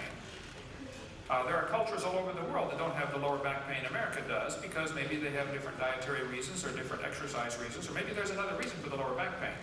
If people have lower back pain, that would not be proof of an ape-like ancestor, and that would be the opposite of evolution. No, it would not be the opposite of Yes, it is. I would love to explain why it's not. Okay, where's an example of where we're gaining something new? We're gaining the ability to walk on 2 legs and thus have 2 appendages free to hold things. Who taught you that? And why did you believe it? I didn't teach you that. Now, I gotta come here more often. That's just what I need. Okay. I'll come here as often as you can find somebody to debate me, brother. You can call me, I'll drop it. You cite the imperfection of evolution as evidence against it, where in actuality it's evidence for it. Okay, first I would say I don't think the human back is poorly designed for walking upright. I think it's designed just fine. Now, I walk around just fine. If you're having trouble, you can see a chiropractor or something. Now, but the example you're giving is a lousy example for evolution. When you consider that you and I, standing here today, are copies off of a copy, off of a copy, off of a copy, off of a copy, off of a copy, I would say, of Adam 6,000 years ago, and you would say off of a monkey 3 billion years ago. Either way, there are many copies have been made in here. It's amazing we can even be having this conversation. The original DNA code must have been incredibly complex to survive all this long copying process. So if there are flaws in the human anatomy today, defects, okay, it's a result of thousands of years of genetic problems, of genetic load, of mutations that are degenerative, not helping. If there's a low back problem today, that's not helping, that's not evidence for the evolution theory. I don't know how you can't see that. Oh God, I could go on all night, but maybe I'll leave it to the next guy to take me on. Yeah, you can come back and go on all you want, okay? Go ahead. My name is Philip Hong. I'm a bioengineering student third year here. Oh, slow down. You're Philip and you're a what? Philip Hong, I'm a bioengineering student. A biology student? Bioengineering. Bioengineering. It's a biology and engineering. Biology engineering student? Yes. Okay. I'm also third year. First of all, I'd like to say that it's really been a pleasure being here with you. You're a really good speaker, first of all. I think if I ever owned a business, I'd really like you to be one of my salesmen. I'll take it as a modified compliment, okay? One thing I want to bring up is the fact that you mentioned that we shouldn't be teaching licensed schools. So my question is, what would we be teaching if we wouldn't be teaching those quote-unquote licensed? If the things I brought up tonight were taken out of the books, there is still a huge amount of biology. I think most biologists, even evolutionary biologists, know an enormous amount of biology that they should be teaching to the next generation. Kids, these are the muscles, these are the bones, these are the tendons, these are the organs, this is the function, here's how the chemicals work. The origins subject is unrelated. It has nothing to do. You could learn all the muscles, all the bones, all the insertion points. You could learn a huge amount of biology without ever touching the origin subject. I don't think in public schools they should be allowed to discuss origins at all because you're going to upset somebody no matter what you do. The majority of Americans do not believe in evolution. So why is the minority view being taught? And it's unrelated to biology. So if you took the lies out of the textbook, let's say if you took out 30 pages out of your book, okay? You still have a huge textbook and a lot of biology to learn. I am not against biology. I think the kids ought to know the names of the muscles. I taught biology and anatomy. I think the kids ought to learn those things. That's great. But origins and evolution has nothing to do with it. Why is this wasting class time when the kids ought to be learning? There isn't one doctor on planet Earth that cares about evolution when he's doing heart surgery on somebody. He needs to know his anatomy really well to do surgery. Evolution has nothing to do with anything practical in the medical field, except they might want to talk about bacterial resistance, and I pointed out it's a loss of information. So that would be a lousy example for evolution too. So if you want to do surgery on somebody, if you're going to be a surgeon, I would like you to really study biology, and I don't care what you know about evolution, it's unrelated. And many famous surgeons are Christians and creationists. The guy who invented the MRI is a creationist, okay? The guy who invented Gatorade, one of the world's experts on absorption of minerals into the body, is a creationist. So evolution has nothing to do with the subject of biology. It's unrelated. Well, this is a scary thought, though. Imagine that the lies that were being taught in school, that I consider that it might not be a lie, but in fact, it might be promoting other scientists to be discovering things like cures for cancer and so many other subjects of matter that can. Well, let's take one topic at a time. You're saying we should keep these lies in the Well, textbooks? no. I'm saying that these lies, you're calling them these lies, but you're saying there's no point, absolutely no point in keeping these so-called lies in the textbooks. Why would you keep a lie in the book? Well, why would we keep natural selection in the books then? Okay, natural selection, I didn't cover that tonight, but natural selection certainly works. It has nothing to do with evolution. Natural selection selects. If I said I want to get a population of 12-foot people on this planet, so I'm going to kill everybody under 12 feet tall. Okay, I have nobody to select from. I'm never going to get a population of 12-footers by killing everybody under 12 feet tall. There is nobody to select from. I probably could develop a population of 7-footers on planet Earth. If I killed everybody under 7 feet tall, within a few generations, I'd probably have a population of 7-footers. Because there are some 7-footers to select from. There aren't any 12-footers to select from. So natural selection is a selection process. It's not a creative force. And here's where the biologists absolutely go screwy in their thinking. They think natural selection is going to create something. Natural selection. This says natural selection causes evolution. That's a lie. It selects. Creationists have no argument with natural selection. We thought of it first. It's a conservative process that removes defective organisms. Natural selection may have a stabilizing effect, but it does not promote speciation. It is not a creative force. Science Magazine, volume 217. Natural selection can only act on biological properties that already exist. It cannot create It properties. seems like every time someone has a question, you pull out a PowerPoint. When I don't have a PowerPoint to talk my point of view, and to be honest, I had it all four slides already, and my bladder's pretty weak, and I can't sit through another PowerPoint. Slow down. Okay. Now, you are welcome to develop a PowerPoint presentation that supports evolution. I'll come back. That would be For fair. you to give me a PowerPoint selection, PowerPoint presentation, and all the reasons that I'm showing you right from people that you ought to respect. This parasitology book, they said, hey, it doesn't work, folks. Okay? That's true. This one here, this is Science Magazine. This is folks who believe in evolution. But they said natural selection will not promote speciation. It's not a creative force. These aren't creationist resources. Okay? But the fact Even if they were, though, it wouldn't matter. The fact is, if you believe natural selection is a creative force to create something new, then you don't understand how it works. This textbook says natural selection can lead to evolution. That is simply a lie. Natural selection will keep the species strong. Here's how it works. If you worked in a factory that produced cars, and your job was to select the good ones to go through and select the bad ones and reject them, quality control. How long would it take your selection process to change the car to an airplane? really fast. It won't happen. See, the design engineers change it to an airplane, okay? The problem is, all the species seem to have a natural tendency to produce the same type of offspring. If there's varieties that are too far off, too far bizarre, and too strange, some mutation happens, they're likely to be selected against. Natural selection, something's going to kill them, okay?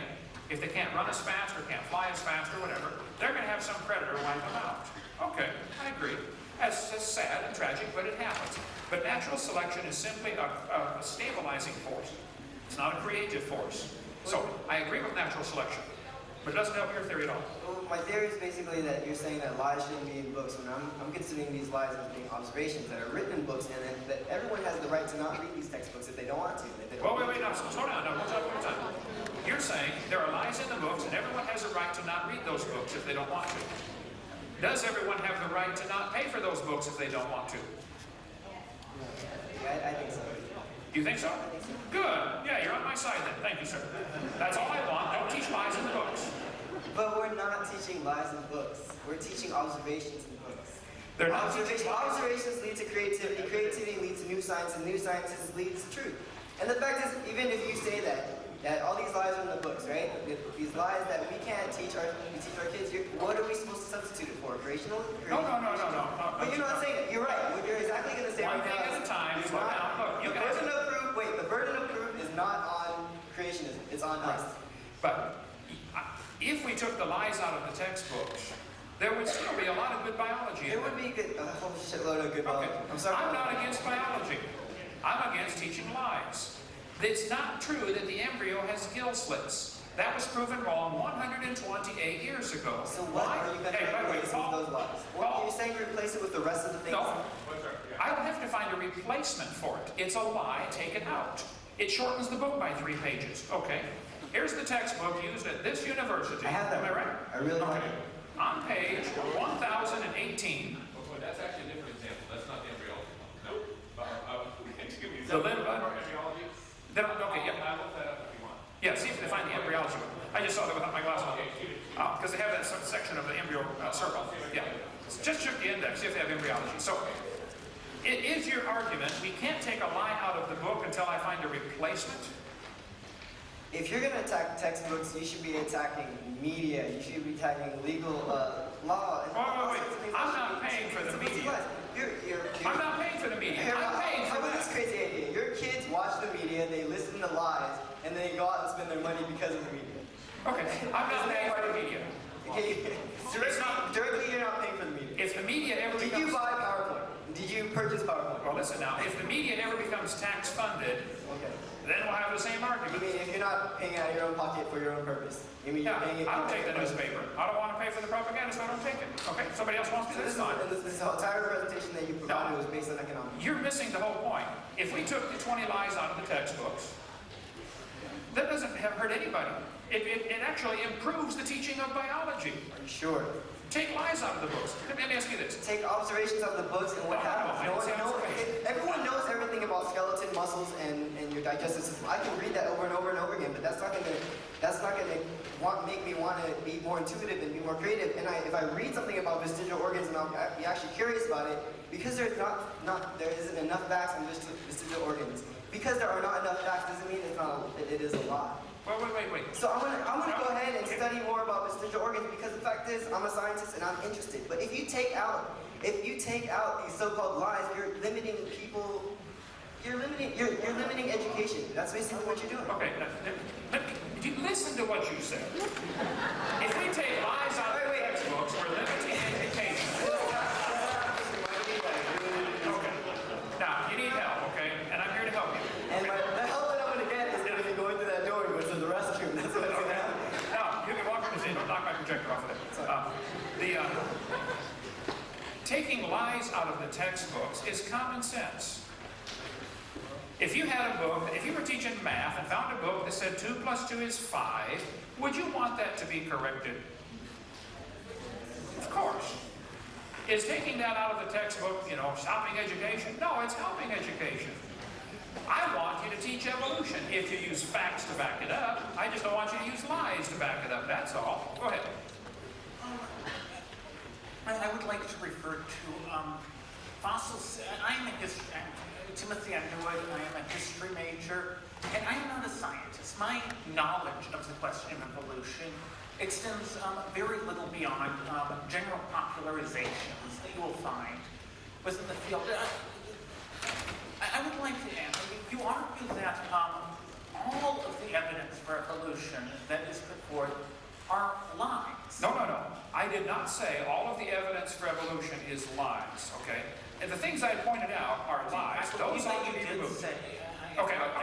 All of the evidence that I'm aware of that is typically used to support the evolution theory has been proven wrong. Take it out of the books. Now, if that leaves you with no evidence, I'm sorry, get a new theory. That's one thing. Did you find gill slits in here?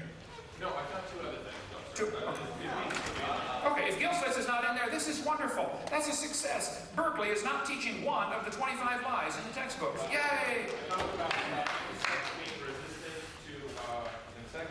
Insects being resistant to insecticide. 47 of this book here, 6th edition, and it says under the title of examples of provide evidence.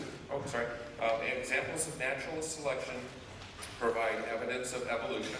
So page 437. If you go 2 pages over 439. wait, don't lose it. Okay, then we find the homology. That's on 439. Okay, so they're saying similar structures in the forelimbs is evidence of evolution. Okay, they're welcome to believe that. But similar structures in forelimbs might be evidence of a common designer. The Honda and the Toyota both have 4 wheels. That doesn't prove they came from a skateboard. It's a good design that works. So this is an example of propaganda, not science. This is right on topic here.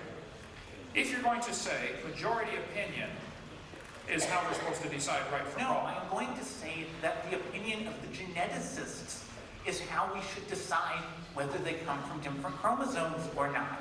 Okay, the As I opinion recall, the in opinion those of which texts, geneticist? which I have read, written by geneticists, say Richard Dawkins, Or Richard Dawkins, yeah, he wouldn't debate me either. If a geneticist is a creationist, if I can find a geneticist that has a PhD in genetics who doesn't believe in evolution, and they say, hey, Hovind's right, this is not evidence for evolution, it might be evidence for a designer.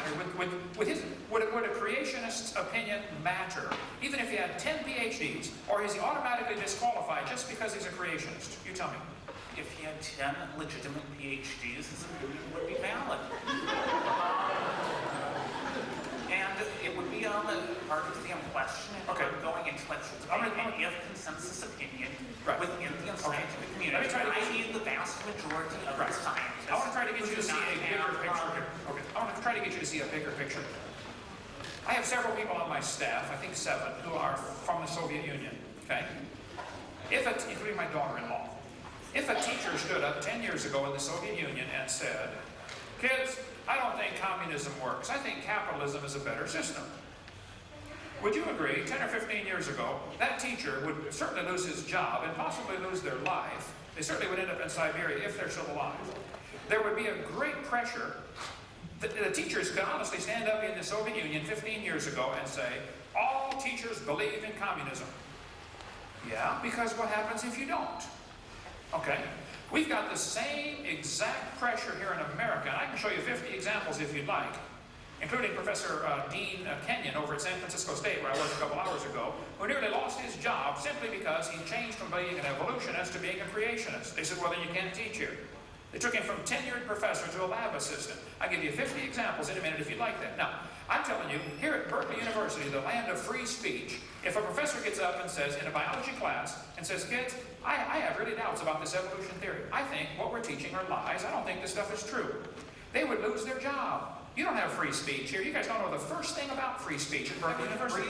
I would agree that most likely should a professor stand up and say, I do not any longer believe in evolution, he would be in extreme danger of his job. However, it is significant because 99 Because you have to believe in plus, evolution to teach at Berkeley. because And more than therefore, all teachers 99%, believe in evolution. This is what you're missing. No, because more than 99% of the professors at all universities think that creationism has no basis in fact. Okay, The but consensus one science time, opinion. I want to repeat this so they can hear this, okay? You're saying 99% of the professors believe that creationism has no basis in fact. I didn't talk about creationism tonight. I said there are lies in the textbooks, take them out. Fine, 99% of professors in the relevant fields believe that evolution is true and that there are facts to support it. Okay. And they argue that those who attack that claim that there are not facts Well, let me to take support this it one are section at a time. incorrect. Look, you can ask all you want, but let's just go one at a time so people can understand this, okay? I don't think you're correct that 99% of the professors believe in evolution. Washington Times did a survey, May 31st, it's in the Washington Times, 1998, the last one I'm aware of, 6 years ago, that said 55% of the natural scientists in the United States believe in Darwinian evolution. That's slightly more than half, 55%. I can show you What the that quote. was referring to is essentially whether those evolutionists were atheists or theists. No, the question was simply, do you believe in Darwinian evolution? 55% responded yes, 45% responded no. So it's not correct to say that What was the 90%. definition within the context of the question Well, of Darwinian evolution? My point is, it wouldn't matter if everybody believed in evolution. Again, it's a Everyone belief. does believe in evolution, not necessarily the specific Wait. So what did you just say? What did you just say? Everyone does believe in evolution? All scientists, practically all scientists, do believe in the relevant field. Let me ask you a question then. Is it possible for a scientist to not believe in evolution? Or by definition, are they automatically disqualified from being a scientist because they believe in creation? Would that the guy who invented the MRI, would you consider him a scientist? He believes in creation. Yes, he's not in a relevant field. Not in a relevant field. Okay? What you're arguing here is an argument from majority opinion, and you better take a debate class, son. This won't hold up at all. I'm not arguing from majority opinion. Yes, you are. I'm arguing from the universal opinion among the experts. Okay. Was there a universal opinion among the experts in the Soviet Union that communism is good 15 years ago? Was that a universal opinion? There probably wasn't from things that I've heard, and that is irrelevant to the question. It's very relevant to the question. You have the same academic denial of freedom here at Berkeley University. You are right that it is relevant to the question. It's very relevant. Just because there's academic suppression of a particular view at a particular time in history has nothing to do with truth. The truth is, the evolution theory is only supported by these lies I shared. Now, take the lies out of the books and tell me what evidence do you have to support your theory. I want to see it. Okay, well, let me try to do that. The essential basis, I believe, for much of what led toward evolutionary theory was the idea that species change over time. We find that because of the sequencing of the fossil record. Wait. No, it's one topic at a time. You're saying the evidence for evolution comes from the sequence in the fossil record. Would you entertain the thought that there is no fossil record, there are simply a bunch of bones in the dirt, and we are putting our interpretation on them? And if you find an animal buried lower than another animal, it may be a result of hydrologic sorting, it may be pure coincidence, it is not true. Wait. In a court of law, hydrological sorting would not fly. Your evidence would not fly as evidence. Correct. So, would it be possible? Sorting as an explanation for the sequence of the fossil record would not fly. I'm saying because it does not fit with doesn't fit the evolutionary theory. No, because it does not fit with water dynamics. Hydrological sorting does not explain the sequencing of the fossil record. First place, there is not a good sequence into the fossils. Begin number one. Secondly, fossils are interpreted. You will never find a whale in the Cambrian layers. You will never find any mammal in the Cambrian layers. You will not find a bird in the Cambrian layers. You will not find anything but animals that existed within that period within the Cambrian layers. Who is interpreting whether a layer is Cambrian or not? Would you agree? Quite obviously, the Cambrian layers are that area, between, say, several hundred feet of sediment. I do not know the exact area. They are an area which are beneath these other layers. And you will only find these animals. Let's let a few more people ask questions. There's a lot of people who want to ask questions tonight. But you are a classic example of how your training is blinding you to the obvious, okay? You're saying there's limestone. Limestone is found in Limestone is not what makes up the Cambrian layers. What makes up the Cambrian layers is the presence of those specific types of fossils within the layer and different types of fossils that are always the same types of fossils above the layer and above it. What you just said is precisely my point. The presence of Cambrian layers is determined by the types of fossils they find in them. Doesn't matter where you find it. The fact is, it has these trilobites or these animals, therefore it's Cambrian. It is determined by its place in the sequence. You'll find these types of fossils within the Cambrian layer. You'll find these types of fossils. You need to watch my video number 4 with an open mind. It'll get you converted over. If you're really, maybe your mind's already closed, I don't know. But if you're really open-minded, you need to look at this one more time. Okay, the geologic column. I showed you petrified trees standing up, connecting these layers. Are you still telling me those layers are different ages? What? You still believe they're different ages, don't you? I'm saying that you're not going to find. All right, let's let somebody else talk for a minute. Go to the end of the line. Look at somebody else. Okay. Thank you. Yes, ma'am. Okay, thank you. Go on, airflow to get. Okay. Okay, good. Go ahead. Hi, Dr. Hovind. Hi. I forgot your name now. What is it? My name is Michelle Markstein, and I'm a postdoctoral fellow here in the Integrative Biology Department. I have a PhD in genetics. Okay. And but before we start talking about biology, I first have a question for you. Sure. Okay. So you showed us very beautiful, polished slides, basically giving us evidence that scientists are liars. Wait. And then- No, you don't misconstrue my Did position. you not give us evidence that scientists are Don't liars? misconstrue my And position. say that several times? I said, this is a lie. This should not be taught in the textbooks. Yes, Now, and- if you are teaching this Right. as part of your evidence, Right. then you are a liar. Okay, so if you are not scientists- teaching that, then you're fine. Scientists who are pushing this theory are in essence No. liars. Not scientists who are pushing evolution are liars. Scientists who are teaching these lies are liars. Okay, but Let's get it straight. Okay. Just because so somebody that believes in Berkeley it. professors who are teaching this They're teaching are what? liars. Berkeley Are professors who are teaching. evolution. No, there you go again. You're misunderstanding. Okay. I did didn't not say. misunderstand. Your slides No, were beautiful. I missed listen. the point. Let's just get a vote on this here. Okay. I did not say a professor who teaches evolution is a liar. A professor who teaches the gill slits on the embryo exist is a liar. I will say that. A professor who teaches the whale has a vestigial pelvis is either ignorant or a liar. Right. How many heard me say that tonight a whole bunch of times? Okay. Yes, me so too. you heard I something? believe No, you said that scientists you're are trying. liars. We're pushing a theory that even a 5-year-old could see as wrong. Is that not what your point was throughout tonight's talk? My point was that a 5-year-old can tell you a dog and a wolf are the same kind of animal. And a dog and a banana are not. Okay. Now, do you believe dogs are related to bananas? Ultimately, yes. Ultimately, yes. Okay. Do you believe dogs and bananas and humans ultimately came from a rock 4.6 billion years ago? Okay. Do you believe, just yes or no, do you believe that? Okay, I don't think it's correct to say yes or no. I want to point out to people here who are not familiar with his type of argument, okay? I'll show you right from your textbook. No, let's not go to the textbook. Let's just have a talk, you and me. Why don't you We'll go to do our point. Come on, be frank, I challenge you. I challenge you to just have a conversation.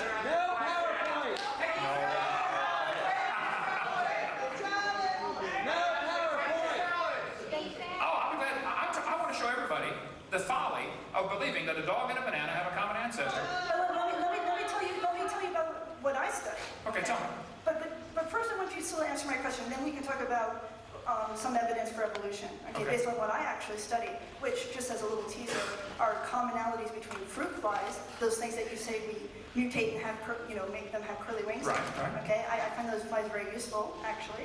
And I see commonalities between fruit flies and guess what? Human beings. Wait. And I'll tell you about that in a bit. You're saying, as a postdoctoral fellow. There you go. But you don't need to say doctor in front of my name. Okay. I'm pretty secure about it. Okay, that's fine. I don't care about the doctor either.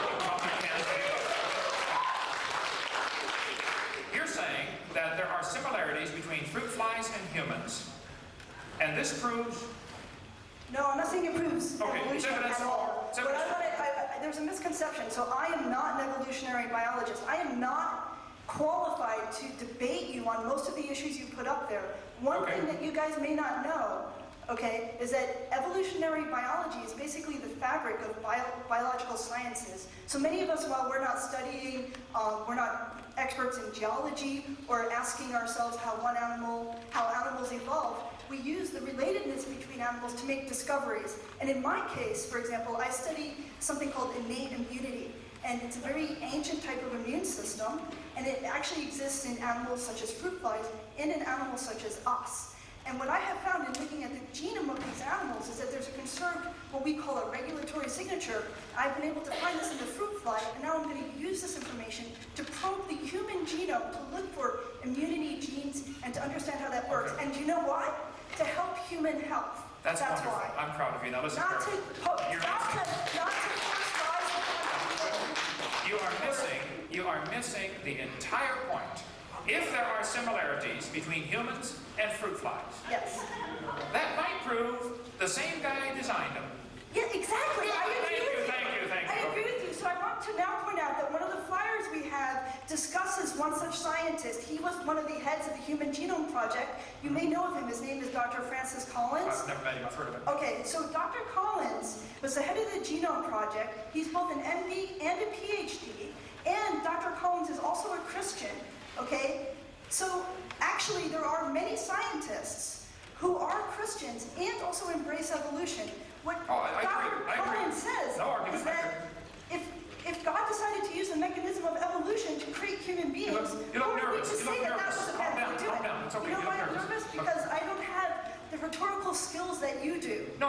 I am winning this argument because I'm right. No, I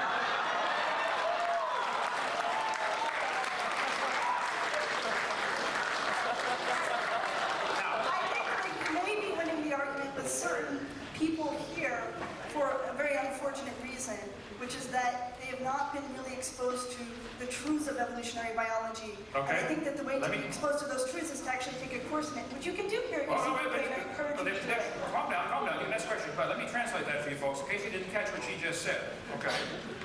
What she just implied was, if you don't believe in evolution, you're dumb. You haven't studied this enough to know the truth. How many caught that? How many caught that tonight?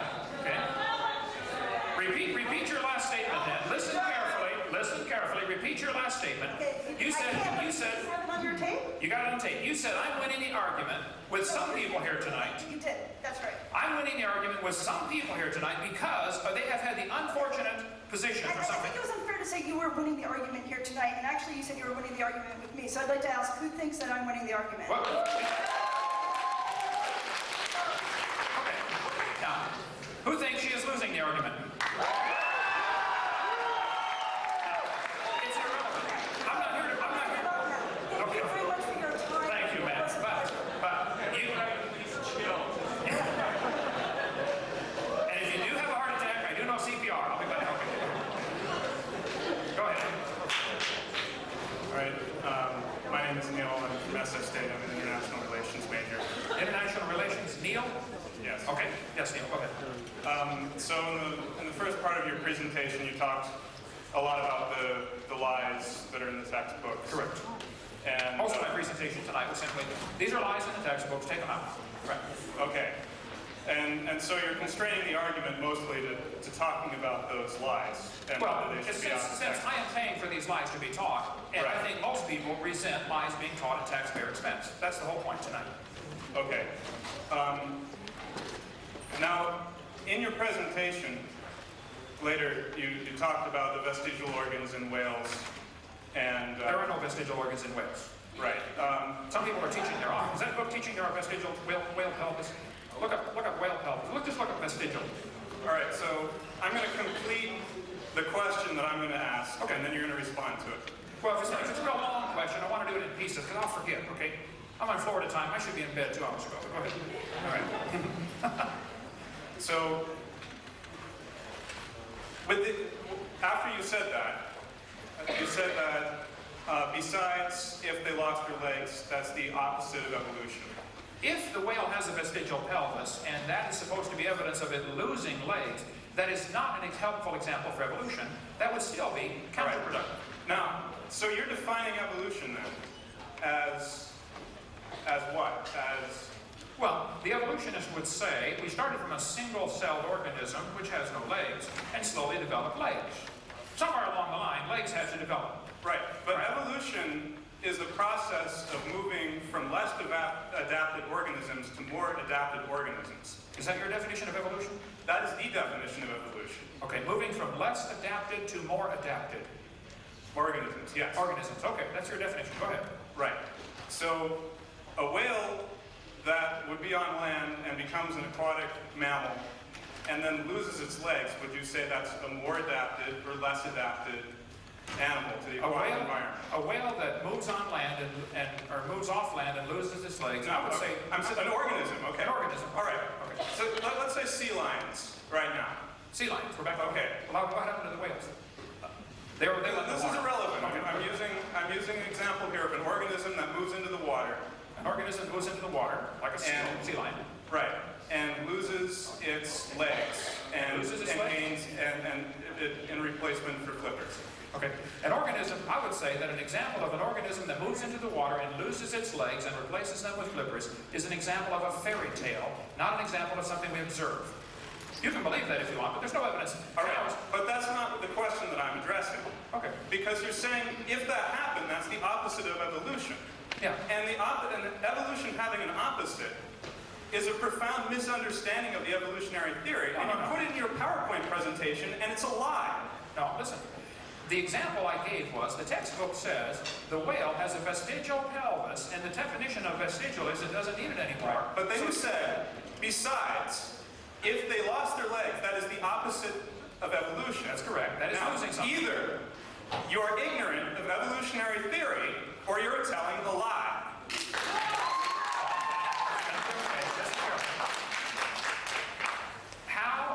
Do you believe the whale evolved from a land-dwelling creature, like a cow, like the folks at the National Center for Science Education believe? Yes, I do.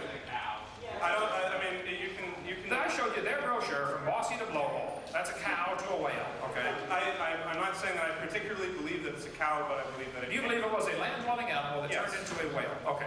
Do you realize that whales have their nose on the top of their head? Yes. Okay, and most animals on land have their nose on the front of their head. And there is in fact a fossil record that shows the movement of the blowhole from the nose to the top of the head. If somebody taught you that, and you paid to get taught that, they stole your money from you, son. Okay? The whale. Okay. I couldn't find the whale under vestigial organs, but I did find on page 439 about the snake that it had quote-unquote hind legs, or remnants of hind legs, vestigial organs. It's a very brief paragraph. So, okay. It is the same example, though, of losing instead of gaining. And if you think the whale came from a land-based animal and went back into the water, okay, that's what you think, right? And lost whatever, and gained whatever needed, and lost whatever needed. Because there's a lot of differences between most land-based mammals and a whale. A lot of differences, okay? I am not aware of any land-based mammals that have the same type of feeding system for their young that whales do, where they actually squirt the milk in. Most land-based animals have to suck on the milk. The whale actually squirts it into the baby's mouth. That's what we would call an adaptation. That's an adaptation. No, I would say that was designed, okay? Now, if you want to believe it's an adaptation, you can believe that, but you just left science and went to religion. And this is what you're not seeing, okay? Here we go. Right. So, Bossy the blowhole. Folks, and maybe I'm not getting this, but were they teaching at one time that the cow evolved to the whale? Am I getting, how many are saying that? No. How many are saying that? Oh, nobody's saying that. Okay. Maybe I'm getting something wrong here. No. Let's see. Hey, I'm willing to correct, honestly, I really am, okay? If I'm wrong. Let's see. Whale's pelvis. You're saying there is fossil evidence of the blowhole moving from the front of the head to the top of the head. From the nose, yeah. From the nose? Do you think there is fossil evidence for a whale? Are you referring to Ambulocetus? I or don't know Pachycetus? specific names. I'm in international relations. I think you have been crippled by your education, and it's a shame you had to pay for that. It's worse that I had to help pay for that. Now, if you want to believe that, that's perfectly fine, okay? But that's not science, son. You've been sold a religion. I've seen a line of fossils. You have seen a line of fossils? Where they have the nose closer to the front and moving towards the top of the head of skulls of whales. You have now, seen does this a line of PowerPoint fossils? presentation refute that? Well, yes. Was it fossils or was it drawings? No, they were fossils. It was a video program. They showed the skulls on the table. Oh, a video program. Now, I can show you, I've got a video clip here showing a tricycle turning into a tiger. It's amazing what you can do with these different video programs. You know? What does this have to do with... That's my point. What is your fossils? What is your... I'm saying there's a fossil... I'm saying... Well, first of all, my main point is that you have a misunderstanding of what evolution is if you think that you can have the opposite of it. Now, I don't want to lose that point. Okay. Because we got to keep... I understand your point. So you're saying the fact that it's losing its legs and turning into a whale is not really... That's still an example for evolution. Yeah. Okay, go ahead. You can't go backwards. You can't go backwards? You can't go backwards, because there's no backwards. There's go backwards for evolution. Right. Okay. There's no forward. There's no forward, there's no backward. Just everything stays the same. It's change. You're a creationist, man. Everything stays the same. I say things change towards more adapted from less adapted. Okay, now, if you want to believe that, that's fine. But I pointed out, no fossils would count as evidence in a court of law. Because What does the court of law have to do with science? Well, because you keep bringing it up. Okay, something that would hold up in a court of law as real evidence, something that ought to be considered. You got a professor here at this university, Philip Johnson, that wrote 3 books saying if you put Darwin on trial, it wouldn't pass, okay? That's a court of law. It has nothing to do with scientific inquiry. It has to do with juror selection and lawyers and law. No, I'm saying the evidence wouldn't stand actual real scrutiny. Anybody could come up and say, Your Honor, he found some bones in the dirt. He doesn't know they had any kids. You're right. Dismissed. Next evidence. No fossils count. you're saying that no fossils count I'm because... saying, if you find some fossils like this, and you want to say that is evidence that a whale came from a cow or an animal on land or a bear, whatever you want, okay? I'm saying, Your Honor, he can't prove those bones right there had any children. Could you prove some bones you found in the dirt had any offspring, let alone different offspring? And why would you think... No, but I could prove that they had parents. Oh yeah, I could agree with that. Now, see, you're missing the point. But now, if you find many fossils in the dirt, if you find the fact that you find millions of fossils in the dirt... That's proof of a flood. Now that's millions. That's millions of parents.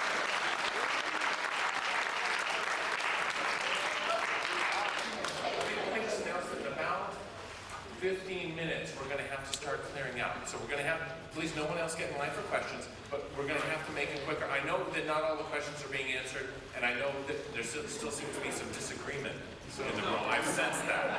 All right, so let's get back to the original point. Yeah, okay. Well, I would like to ask the original point, which is the direction of evolution. There is no direction for evolution.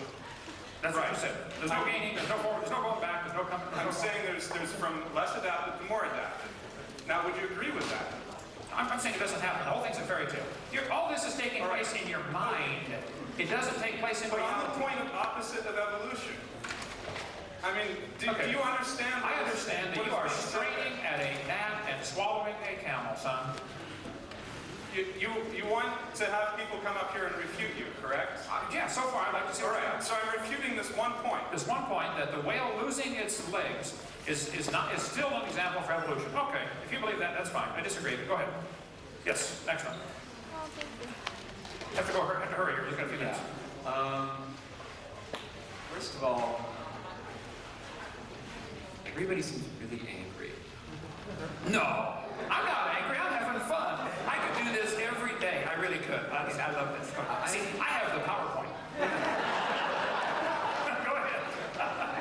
Okay, I understand your point about not wanting to pay your money for what you call lies. Although, I think the big question that I've had sort of since I walked in here is, are you assuming that these textbook publishers know that what they're saying is not true? Okay. It doesn't matter. It doesn't matter. Basically, who benefits? I mean, I'm not trying to attack. Who benefits from these lies in the textbooks? Who benefits from this? And why is everyone arguing so vehemently? Okay. I don't know as far as benefits or not benefits, why they're kept in the textbooks. I'm going to say probably the authors of the textbooks honestly think they're teaching the truth. The publishers of the textbooks honestly think they're teaching the truth. The teachers in the school who are teaching this honestly think they're teaching the truth. I am pointing out, this has been proven wrong. Real science would clear this stuff up. They wouldn't allow lies to continue in the textbooks. The problem is, if you remove these lies that I mentioned, there's nothing left to support the evolution theory, and that raises red flags. Because along with creation, which is the only other alternative to evolution, there comes a whole lot of baggage, like a creator, and rules, like thou shalt not commit adultery. That's what they're really running from. So, all I said was we should not allow lies to be taught in the textbooks in tax-funded schools. If somebody wants to start a private school and teach lies all they want, go for it, man. I don't care what you teach. You can teach your kids in a private school that if you blow yourself up and kill 10 Israelis, you get to go to heaven and have 72 virgin wives. Okay, you can teach it, but I don't want to pay for that. Go ahead. Well, that is taught in a number of schools. That is taught in our schools? No, not in this country, generally. I guess the biggest question that's brought up after that is, if all of those lies, or at least untruths. Okay.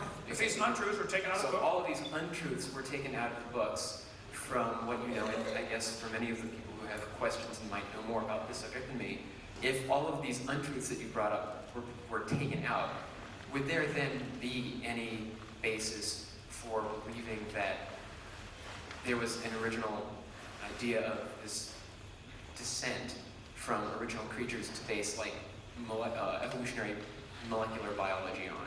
Okay. Or even better, if you took all those things out, what would you have? You have a good textbook with lots of biological science. There's a lot of good biology that ought to be taught. Evolution's unrelated to the subject. Okay? I'm in favor of biology. I taught it 15 years. I like biology. Go ahead. Hi, my name is Tom, and I study neurobiology here, but I don't think that's relevant to this subject. Okay. I'm a Christian. I believe in Christ. I also believe in evolution. We can fix that. Hang in there, Tom. We can fix that. I mean, obviously that's my belief, but that's your what? That's my belief. Your what? Belief. Belief? Yes. Good. Thank you, Tom. Thank you. Go ahead. I don't disagree that evolution can be a theory and can be a religion. I'm not going to argue that technicality. Just pointing that out. Go ahead, Tom. Right, I know. And I respect the fact that you pointed out the embryology is false. You know, I didn't know that before this lecture, so I benefited from this lecture. So, well, hey, yeah. Yeah, I know. I like that. Could you go back to the slide where you pointed out the horses? The horse evolution? Yeah, or variation in species, I guess. Variations? Oh, okay. Because I have on like kind. The slide on kinds. Variations happen, but they have limits. Let's see. I mentioned about there's a variety of horses. Right. Right. So, are you saying that those are the same kind? I think a 5-year-old could tell you a zebra and a horse are the same kind of animal. They're still interfertile. The zebras and horses can still breed. Okay. So, they're the same kind, not the same species. Right. So, suppose I put a human being at where the gazelle is, and a chimpanzee where the burro is, and then if I put a gorilla where the zebra is, would you say kids, 5-year-old kids would say they're very similar, they're the same kind? Well, there may be some 5-year-olds who would believe that. Right. But that can happen, right? Well, are they interfertile?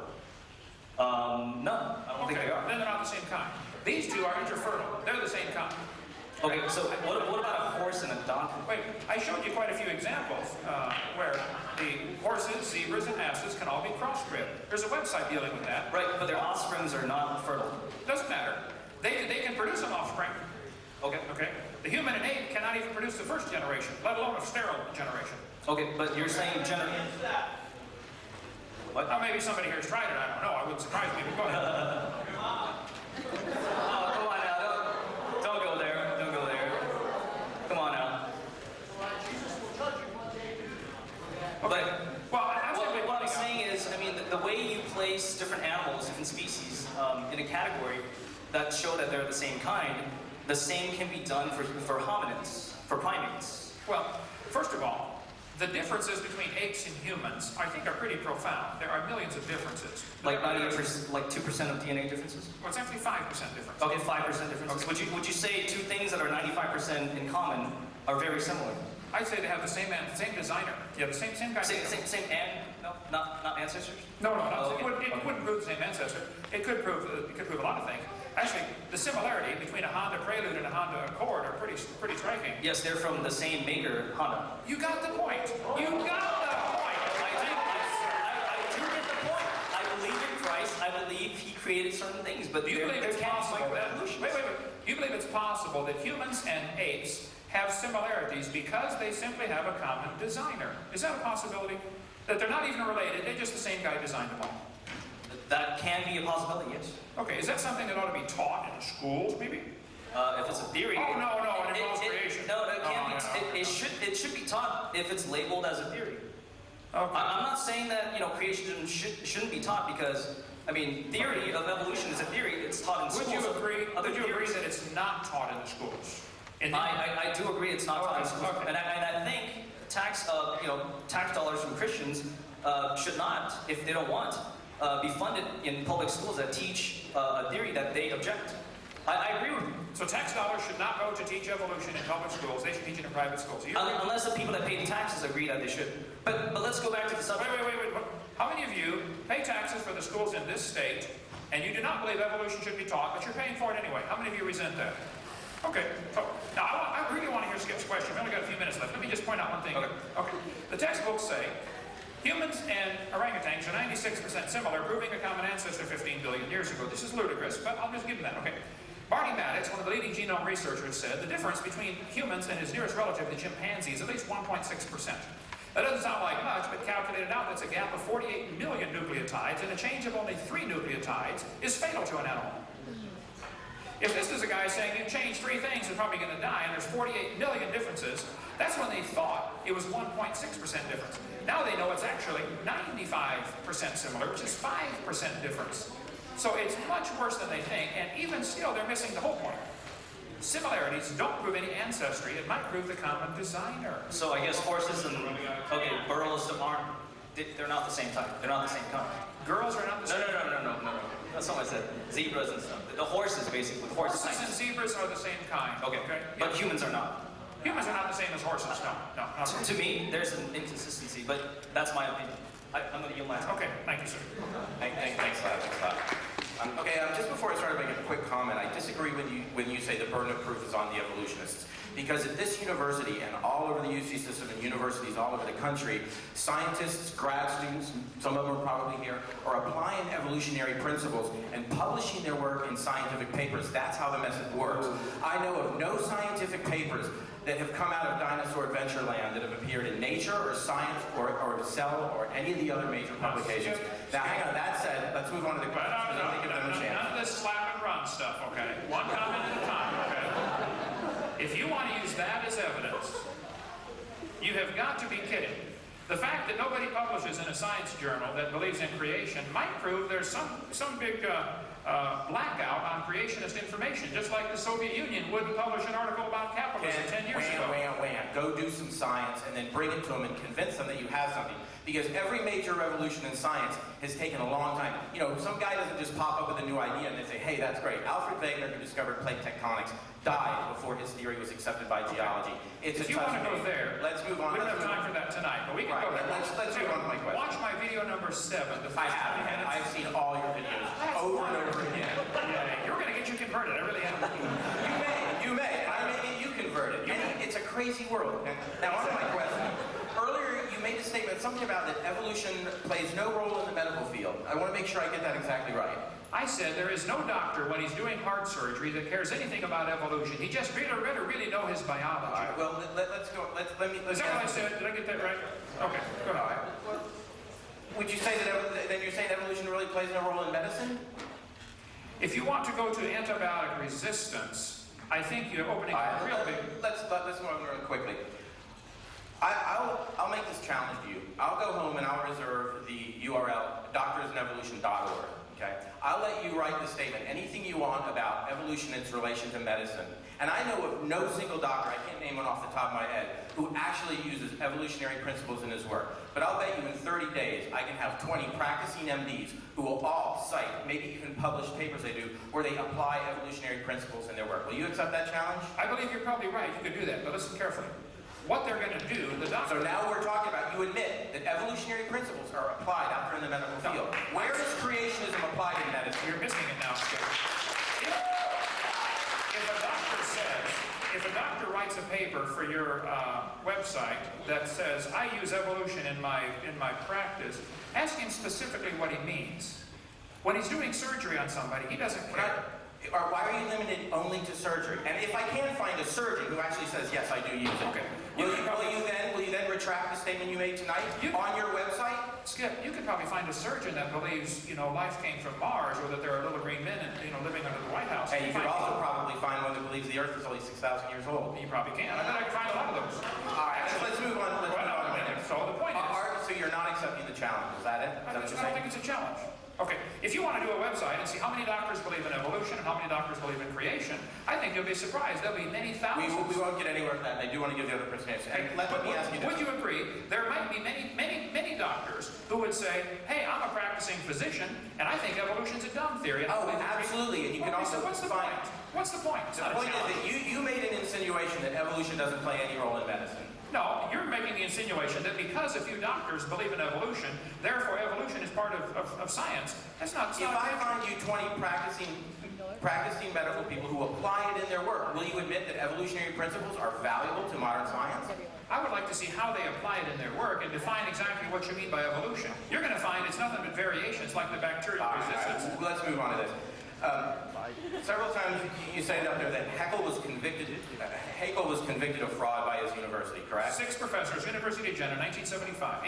Okay. If I can produce scholarly work to disprove that, will you quit making that claim? I would like like to see that corrected. I've seen several sources that say that's correct. Maybe 1874. Is that what you're saying instead of 75? Did I get the No, it's actually documented all throughout the historical record. If I can produce enough work and we can post this on a common website, will you quit making the claim? I'm not defending hate. I will make anybody that corrects me. If they can show something that I'm making that's inaccurate, I will correct it. Will you correct it? Do you teach that the vestigial organs is evidence for evolution, or the whale has a vestigial pelvis? Does your website teach some of these evidences I gave tonight as lies? Are you going to correct that website? No, because it's the consensus of the scientific community. And as far as I know, your movement hasn't produced any valid science and published it to back up the claims that you made. It doesn't matter what we produce. You're saying... Yes, it does, and the burden's on you. This university does great research and publishes in the scientific journals. That's proof, all right. That's the big boys, Ken. That's the big boys. All right, I'll finish. Yeah, boy, if you publish in a journal, that's proof. Go check the Soviet Union and see how that logic works out. Okay? Hi, my name is Laura Quilter. I'm an attorney. I'm not a scientist, but some of my best friends are scientists. So I just want to make one small, quick point. Okay. You'll be gentle with me. I'm a little nervous. I believe I heard you say earlier that things that you can't observe directly, like sea lions losing their limbs as they move into the water, over time, those kinds of things are fairy tales. Is that correct? Well, no, he said, if a sea lion keeps going back to the water, which they do, that's going to prove that they, are losing legs and gaining fins. That's proof that sea lions are designed to live in water like they do. They do pretty good in the water, how was it that you described that it was a fairy tale? Well, he was talking about how whales came from some kind of land-based animal and moved into the water and lost their legs. I said, well, you can believe that, but that's not, we don't observe that. And why we don't observe that, so it's a fairy tale, correct? It's something that takes place in the imagination. I see. People believe these animals make these changes. They never see them. Because they're not directly observed. Well, right. So if it takes millions of years, it's now not part of science, it's part of a fairy tale. So it's occurred to me that you've been making this claim multiple times through the evening that things that are not directly observed are not scientific. That's the definition of science. It's observable, testable.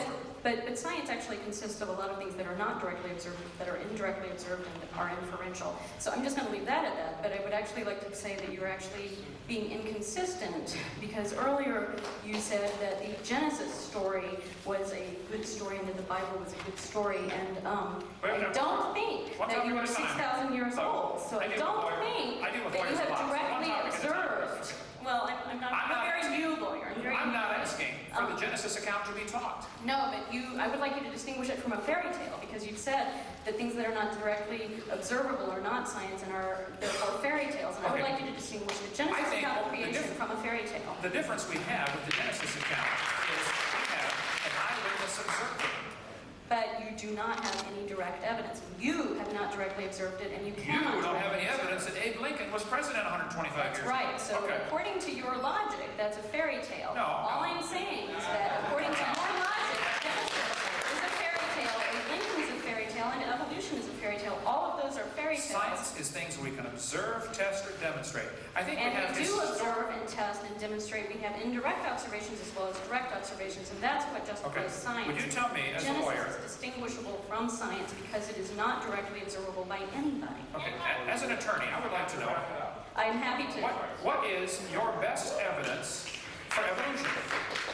I'm not a scientist. I don't have best evidence. I'm not asking for creation to be taught. Why it's called religion?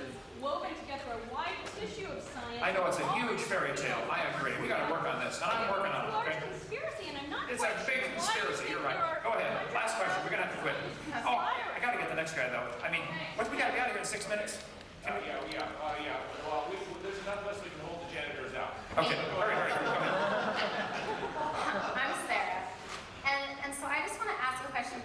Like you like to back it up, and I'm getting that your main concern, because I don't consider you necessarily a scientist or a theologian. You're an educator. You're also a parent who's concerned about children learning things in school that are lies. I'm a scientist and an educator.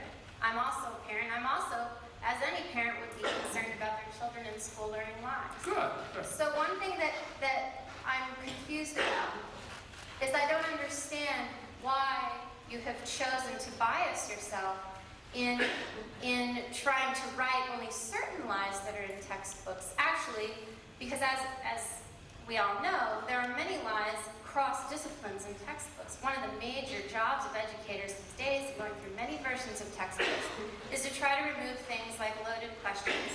And this is something that is not only in the biological sciences. This is a problem in all disciplines. I agree. Okay, so what I'm wondering is... Why am I biasing myself to this one? I taught science 15 years. This is my expertise. There's too many dragons to slay. I only got time to kill this one. But there are so many other things that are so Well, then much you fix more those. damaging. You're an educator. I'm a scientist. Okay, then find somebody who's a mathematician and fix the math books, and find an English person and fix the English books. We got a lot of work to do. But you're concerned about children and lies being in textbooks, Very and that concerned. sounds like the most important thing to you. So there are a lot of lies, like No, it's not the most important Native thing. American Indians, like bias in questions about ethnicity and socioeconomic standards. There are many, many, many bias in textbooks, and I feel like what you should do is probably focus on that and on education. And so why expend so much of your energy on debates in science and evolution, which you're not as well qualified for, since you are an educator of basic educational curriculum? Well, I guess everybody has to pick which dragons they want to slay, and this is the one that bothers me because it has so much bigger implications. But why wouldn't you slay the dragons you're most qualified for? Let me answer your question. Because this evolution theory is not just a dumb theory, it's a dangerous theory. And why do you feel that way? This is exactly what motivated Adolf Hitler to kill the inferior species, the Jews and the blacks. This is precisely this theory, evolution. You're talking about social evolution, which many people disagree That's the with. result. Not disagree. Okay, we got to get out of here. I'll tell you what, let's schedule another time. I'll come back. I love this place. I mean, this is great. I still don't get your answer. You're not answering why you're choosing to slay dragons that you're not as well qualified. Why does anybody choose any field of work? Why do people decide to be physicians instead of janitors? I mean, I decided to do this. It's my business. It doesn't matter to you. But you're not choosing to listen to experts in their field to help guide you in these wars against biased questions in textbooks. I'm listening to... Okay, we got not enough time to cover all night here tonight. I would like the next guy to ask a question. I think I did answer your question. I can choose whatever I want for my life. I don't think you did, but I'm not asking taxpayers to pay my salary. I can do whatever I want with my life. But you're okay with taxpayers paying money for textbooks in history that talk about other problems. I'm not okay with that either. I just don't have time to say that. I don't have time to say that, right? Okay? Now, I'm so glad you came. 8 years ago in Canada, when I pulled out my pocket knife and volunteered... I want to explain something now. I pulled out my Swiss Army knife and said... if you think the tailbone is vestigial... Are you getting this on video, guys? You're getting what's on video. I'm just refreshing your memory, okay? I said, I will cut yours out if you'd like, if you think it's vestigial. You then wrote an article in your paper saying that I threatened you with a pocket knife. Is that right? Do you think it is an appropriate response to a scientific question to wave a pocket knife at somebody? Is that a reasonable response? Is it appropriate for you to lie and say I threatened you with my pocket knife? You were 75 feet away, son. You don't... I don't want your tailbone, okay? You need it. I want to ask a question that I can't... I just wanted that on the record, though. Go ahead. Now, let's hear your question. You want to make a speech or ask a question? I'm going to ask a couple of very simple questions. Okay. Earlier, I heard you say to my friend Laura that, look, you're not asking for the story of Genesis to be taught in schools. Correct. I personally, Kent Hovind, did not directly observe Genesis. It's my religion. Yeah, I believe God created the world in 6 days, 6,000 years ago. I believe that. That is a religion. Correct. I believe that's a religion. I call it a religion. And you're saying that, since creation and evolution are both religions, neither of them should be taught on tax money. Right. Okay. You got it. Good. I understand what you're trying to say. Now,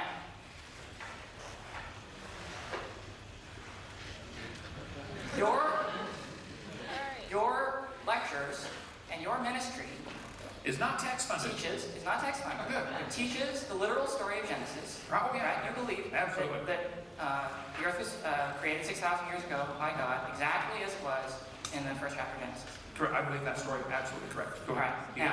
You got it. Okay. I want everybody to pay really close attention. Okay, this guy just said Genesis is his religion, and that is what he teaches in his ministry. Okay, now I'm going to ask a really simple question. Pay attention. Okay. What is the name of your ministry? Creation, science, evangelism. What is the word science doing in that name? Could you remove it, please? No.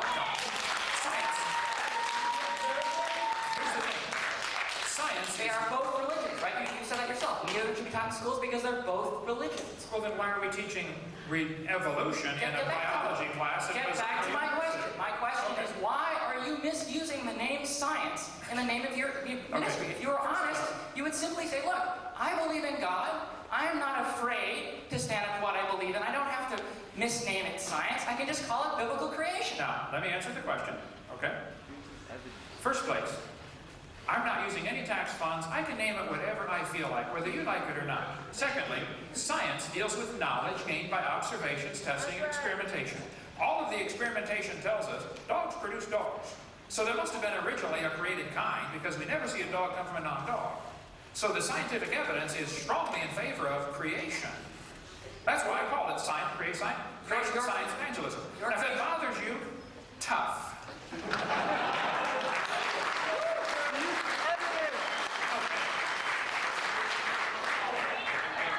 Your creation theory. My creation theory teaches that the Earth was created about 6,000 years ago, does it not? Correct. Now, first, before we go off on my creation theory, which is not part of the topic tonight, where's the evidence for evolution that I covered? I covered a bunch of lies. You're diverting from the question. Did you see that? Did you see that? You didn't answer me at all. Okay. Now, I want you to clarify that your theory teaches that the Earth was created 6,000 years ago, or about 6,000 years ago. Right. And you are diverting the question because I gave evidence against evolution, and you don't want to talk about that. You're trying to divert it over to creation. It doesn't matter what creation believes. I want you to use the word science correctly. Now, I am. Now, tell me about an experiment in which you measured, or someone measured, the age of the Earth, and their data told them that the Earth was 6,000 years old. I think there's a lot of experimental evidence that shows us it cannot be billions of years old. No. Give me evidence for your date. You are claiming in your scientific creation theory, right? He calls it scientific, that the Earth is 6,000 years old. There's a number there. Now, I want verification for that number. Okay. I have an eyewitness who wrote it down in a book called Genesis and told us this is how it happened. He told us very clearly Adam was the first man. We have eyewitness accounts about Abe Lincoln. We're relying on those accounts from 160 years ago about Abe Lincoln. I'm relying on an eyewitness account that says there was no death till Adam sinned. Adam was 130 when Seth was born. Genesis chapter 5, verse 9, I believe. You can look through the Bible and add up the dates. I have an eyewitness. What do you have?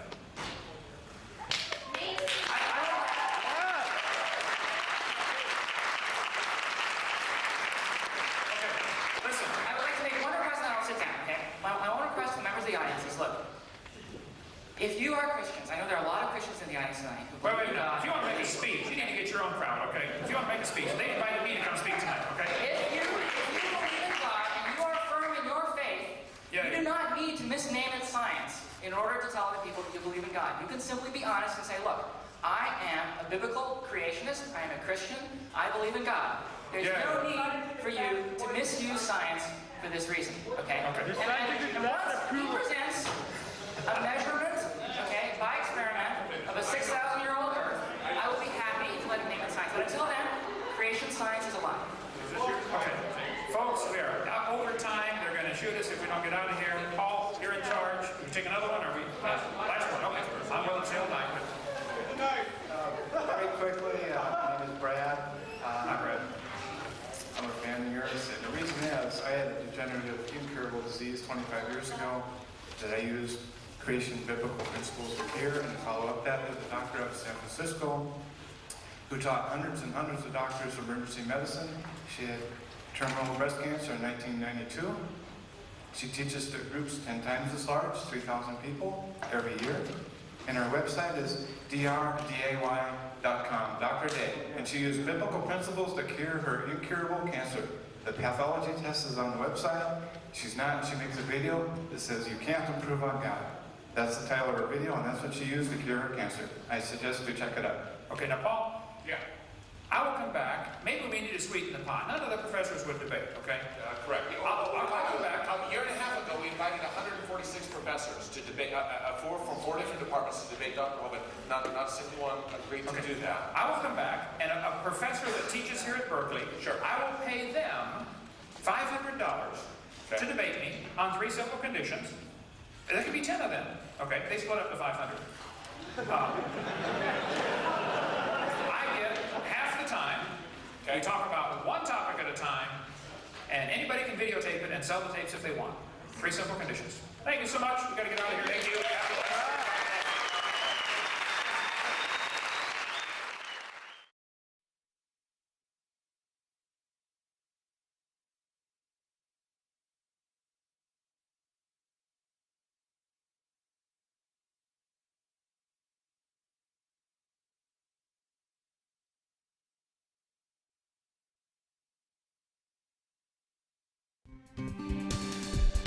Do you want to know more about how to combat the godless theory of evolution? Creation Science Evangelism offers 4 great tools that help strengthen the faith of believers and win the lost to Christ. After 15 years of teaching high school science, Dr. Hovind began Creation Science Evangelism in 1989. We are a ministry that is dedicated to providing tools which will help you combat the evolution philosophy that is destroying the faith of millions every year. The first tool Creation Science offers is their powerful, life-changing video series. Over the last 12 years, well over 1 million videotapes of Dr. Hovind's seminar have circled the globe. They are reaping a harvest of souls for the kingdom of Christ, as well as helping restore the faith of many thousands confused by the evolution propaganda to which they've been subjected. These videos are available in English, Russian, French, Spanish, Japanese, and sign language. The Age of the Earth, first of the 7-part series, teaches that God created the universe about 6,000 years ago in 6 literal days. Could this be true? Can it be scientifically proven that the Earth is not billions of years old? This tape gives solid scientific evidence that the Earth is young and that the Bible is scientifically accurate. How did the environment of the original creation differ from ours today? And how would this allow men to live over 900 years? Can Christians have a good explanation for the existence of dinosaurs? Could some dinosaurs still be alive today? These and many more questions are covered in the 2nd and 3rd part of the series. Evolution has permeated public school textbooks with false and fraudulent information. This video exposes nearly 30 lies commonly found in textbooks. Every public school student, teacher, and school board member needs to watch part 4 of this series. Find out if you have been lied to in your textbooks. Discover the terrible difference evolutionary beliefs have made in the past as well as in recent history in our video number 5. Dictators throughout time have used their evolution-based philosophies to rationalize their brutal actions. Learn how evolution propaganda is being used today to prepare people for the New World Order. This is just a taste of all the information the 17-hour seminar series has to offer. Also available are college courses that expand on the seminars in great detail. For those who can handle a more confrontational atmosphere, our debate series is just for you. I said, now, Mr. Patterson, if you think the tailbone is vestigial, I, Kent Hovind, will pay to have yours removed. Dr. Hovind has debated a wide range of atheists and evolutionists all over the country, and you're sure to find these 12 debates very exciting. These would be perfect to present to that scientifically minded person who likes to argue their point. Our topical series includes exciting topics like why evolution is stupid, public school presentation, children's video about dinosaurs, the Bible and health, Leviathan, the fire-breathing dragon, and many more. Creation Science also offers a variety of visuals, like the longevity chart, which presents the entire lineage of Adam to Joseph as given in Genesis. It's exciting to see exactly how many generations were alive at the same time. Hundreds of books on a variety of subjects, videos on incredible creatures that defy evolution, t-shirts, fossils, and more. Make Creation Science Evangelism the one-stop shopping center for your creation material needs. Our 2 websites, www.drdino.com and www.dinosauradventureland.com, provide our second tool for evangelism. DrDino.com is packed with lots of information, from charts and graphs to articles and frequently asked questions. This is also where you will find more information on all of the products CSE has to offer. Dinosauradventureland.com is great for the kids. They can play lots of fun games and see unusual rides and activities located at Dinosaur Adventureland in Pensacola, Florida. Thousands visit our sites regularly to gain insight into God's creation.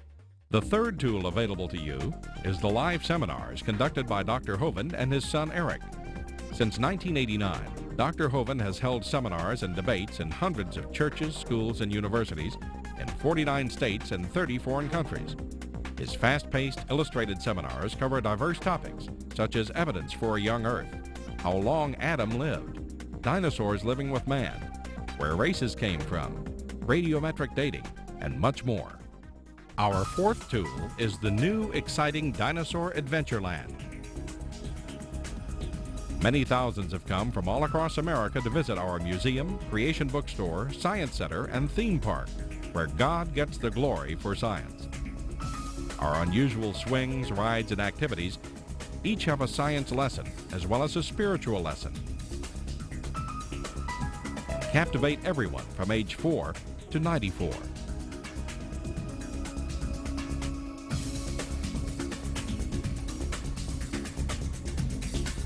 To order material, find out how to schedule a seminar at your church, or get more information about Dinosaur Adventureland, write to us at Creation Science Evangelism, 29 Cummings Road, Pensacola, Florida, 32503, or call us at 850-479-3466, or toll free in the U.S. 877-479-3466.